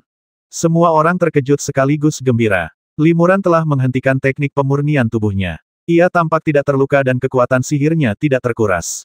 Ia hampir sama seperti sebelum memasuki lembah. Paman Li berhasil bertahan di lembah serangga selama 2 jam tanpa luka sedikitpun. Para murid terkejut. Bahkan jika dia tidak melawan dan membiarkan dirinya dibantai oleh serangga-serangga aneh itu selama 2 jam, itu akan membutuhkan banyak kekuatan sihirnya. Mereka benar-benar tidak tahu bagaimana Limuran bisa melakukannya. Sekarang, mari kita uji kekuatan formasi saudara Hua, kata Limuran sambil mengeluarkan beberapa pelat formasi dan menyerahkannya kepada Hua Yunchong, memintanya untuk mengaktifkannya satu persatu. Terdengar beberapa kali suara keras bum-bum-bum, gunung-gunung di lembah serangga runtuh, tanah retak, batu-batu beterbangan kemana-mana, dan bumi di sekitarnya bergetar hebat. Debu mengepul ke langit, membentuk awan debu besar yang melayang di atas lembah serangga, menutupi segalanya dengan warna abu-abu. Terima kasih, rekan Daois Fang, atas batu penyegel pedang ini. Simpanlah untuk membela diri. Limuran mengembalikan batu penyegel pedang itu kepada Fang Tianao. Kekuatan magis paman guru jauh melampaui ekspektasiku. Harta karun ini memang tidak dibutuhkannya. Fang Tianao mengambil batu penyegel pedang dan menatap Limuran dengan takjub. Liu Chenfeng memimpin murid-muridnya dan bersusah payah untuk menghilangkan sebagian debu di langit, lalu mereka menjelajahi lembah serangga bersama-sama. Lembah serangga telah berubah total, namun masih banyak serangga aneh yang merayap keluar dari bebatuan dan menyerbu ke arahnya, tetapi jumlah mereka tidak lagi menakutkan. Hua Yunchong mengeluarkan beberapa lempeng susunan dan mengamati sekeliling dengan saksama. Liu Chenfeng dan yang lainnya mengelilinginya, memotong kepala serangga aneh apapun yang mendekat. Selama serangga aneh itu tidak tumbuh terlalu besar, mereka tidak akan menjadi ancaman. Laba-laba dapat dengan mudah dibasmi hanya dengan 1 atau 2 tebasan pedang. Tiba-tiba, nada suara Hua Yun berubah drastis, dan dia berkata dengan keras ada sesuatu yang berbeda tentang fluktuasi spasial di sini. Semua orang sangat gembira mendengar ini. Akhirnya mereka menemukan petunjuk. Setelah memeriksa dengan saksama, Hua Yun menunjuk ke bawah dan berkata, itu ada di sini. Tanpa menunggu perintahnya, semua orang segera bertindak dan menggunakan pedang mereka untuk membelah puing-puing batu di bawah, lalu menggali lubang yang dalam sekaligus. Ada banyak bangkai serangga di sana. Itu masih di bawah sana, mungkin sangat dalam, kata Hua Yunchong. Semua orang terus menggali ke bawah. Bagi para kultivator pedang tingkat tinggi ini, menggali lubang sungguh membuang-buang bakat mereka. Dengan beberapa kilatan cahaya pedang dan jentikan jari, mereka bisa menggali lubang sedalam puluhan kaki. Liu Chenfeng dan yang lainnya mengikuti ini dan segera menggali lubang besar sedalam ratusan kaki. Tiba-tiba cahaya pedang yang mereka tembakkan ke dalam gua itu dipantulkan kembali. Aku menemui suatu kendala, pikir Liu Chenfeng, benar-benar ada misteri di lubuk hatiku. Semua orang segera terbang ke kedalaman dan melihat lapisan cahaya abu-abu redup. Hati-hati, Liu Chenfeng memerintahkan semua orang untuk mundur, lalu mengayunkan pedangnya dengan kuat ke arah perisai cahaya. Cahaya pedangnya terpantul kembali sepenuhnya, dan bahkan tidak ada bekas pedang yang tersisa di perisai cahaya. Murid-murid lain juga mencoba melakukan hal yang sama, tetapi hasilnya sama saja tidak peduli metode serangan mana yang mereka gunakan, semuanya terpental kembali oleh perisai cahaya. Apa yang terjadi? Semua orang bingung dan menatap Hua Yunchong untuk meminta bantuan. Saat ini, mungkin hanya Hua Yunchong, yang ahli dalam formasi, yang dapat memberi penjelasan yang masuk akal. Hua Yun sedang berkonsentrasi berpikir dan memeriksa sekeliling perisai cahaya dengan saksama. Tiba-tiba, ia berseru, ini pasti segel kedua. Segel kedua, apa artinya? Tanya Liu Chenfeng. Hua Yunchong berkata ruang tertutup ini lebih rumit dari yang kita duga sebelumnya. Ruang tertutup di permukaan hanyalah penampakan luar. Tujuan sebenarnya dari segel ini kemungkinan besar berada di lapisan ruang kedua. Dan perisai cahaya ini adalah lapisan kedua dari segel ruang. Ada ruang tingkat kedua. Liu Chenfeng terkejut. Pantas saja kita tidak menemukan petunjuk apapun tentang guru kita, Guru Suanguang. Mungkinkah guru kita telah pergi ke ruang tingkat kedua? Lalu bagaimana kita memasuki ruang tingkat kedua ini? Tanya Li Muran. Hua Yunchong mengerutkan kening dan mendesah, teknik penyegelan ruang di sini terlalu canggih, bahkan aku pun tak mampu menguasainya. Untuk memasuki lapisan ruang kedua, aku khawatir aku harus menembus segel kedua ini. Namun, kekuatan segel kedua ini juga terhubung dengan kekuatan seluruh ruang tersegel. Dengan kata lain, kecuali kita bisa menembus segelnya, kita tak bisa memasuki lapisan kedua. Jika kita punya kemampuan ini, aku khawatir kita juga bisa langsung menembus segel pertama dan pergi dari sini. Inti dari ruang tertutup itu pasti ada di dalam segel kedua ini, jadi kita tidak bisa menemukannya di lapisan ruang pertama. Hati Li Muran mencelos mendengar ini. Dengan kata lain, kita harus menunggu ratusan tahun hingga kekuatan segel ruang angkasa di sini perlahan-lahan menurun ke titik terendah sebelum kita bisa mencoba meninggalkan atau memasuki ruang angkasa tingkat kedua. Siap, Hua Yunchong segera mengeluarkan cincin penyimpanan dari dadanya dan menyerahkannya kepada Li Muran. Bendera dan senjata yang dibutuhkan untuk membentuk formasi, serta batu roh dan lempengan giok yang diukir dengan instruksi formasi, semuanya ada di dalam cincin penyimpanan. Li Muran mengambil cincin penyimpanan dan berkata, tunggu di sini dan bersiap. Setelah aku membentuk formasi dan menghancurkan lembah serangga, kita akan masuk ke lembah serangga bersama-sama dan menyelidikinya dengan saksama. Liu Chenfeng terkejut. Kenapa? Paman Li berencana pergi ke lembah serangga sendirian untuk membentuk formasi, dan tidak butuh bantuan kita untuk memancing serangga beracun itu. Li Muran tersenyum tipis. Tidak perlu, aku percaya diri dan tidak akan mempertaruhkan nyawaku. Karena Paman Li percaya diri, kami akan menunggu kabar baik di sini. Paman Li, jaga dirimu baik-baik. Liu Chenfeng membungkuk. Paman Master, hati-hati. Semua orang memberi hormat, dan suasananya sungguh tragis. Menurut semua orang, terlalu berbahaya untuk memasuki lembah cacing sendirian, dan ada kemungkinan besar seseorang tidak akan pernah kembali. Li Muran selalu berhati-hati. Jika ia tidak yakin akan peluangnya, ia tidak akan berani mempertaruhkan nyawanya. Ia lebih suka menunggu ratusan tahun daripada menjelajah ke lembah cacing. Paman Master Fang Tianao tiba-tiba mengeluarkan sebuah kotak giok dan menyerahkannya kepada Li Muran, sambil berkata, ini adalah batu penyegel pedang yang diberikan Master kepadaku. Jika Paman Master dalam bahaya, kau bisa menggunakannya untuk melarikan diri. Terima kasih, kata Li Muran penuh terima kasih.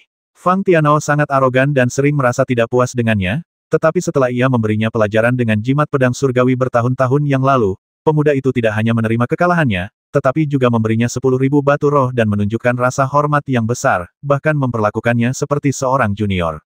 Liu Chenfeng menyerahkan jimat giok kepada Li Muran dan berkata, jika Paman Guru menghadapi bahaya, segera aktifkan jimat ini dan kami akan segera masuk ke lembah untuk menyelamatkan Anda. Meski hanya kalimat pendek, Li Muran yakin Liu Chenfeng pasti akan melakukan apa yang dikatakannya. Selamat tinggal. Li Muran mengambil jimat giok itu, mengangguk, lalu terbang ke lembah serangga sendirian.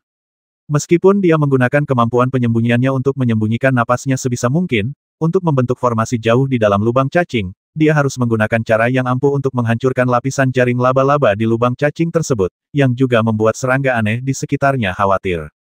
Laba-laba beracun yang tak terhitung jumlahnya menyerbu dari segala arah. Lubang-lubang cacing ini membentang ke segala arah, menembus perut gunung dan saling terhubung. Dalam sekejap, sejumlah besar serangga aneh mengepung Limuran. Limuran sama sekali tidak tergerak. Ia telah mengerahkan teknik pemurnian tubuhnya secara ekstrim, dan tubuhnya diselimuti oleh baju zirah naga es yang tipis dan keras. Bahkan jika laba-laba itu menerkam dan menggigitnya, mereka tidak dapat menembus baju zirah naga es tersebut, apalagi melukai kulitnya. Melihat Limuran terlalu keras untuk ditelan langsung, laba-laba itu memuntahkan aliran racun, tetapi racun-racun ini juga tidak mampu menembus Frost Dragon Armor. Meskipun gas beracun yang dipancarkannya menyebar dengan rapat dan menembus tubuh Limuran, Limuran hampir tidak terpengaruh oleh gas beracun tersebut. Laba-laba itu membuat jaring satu demi satu.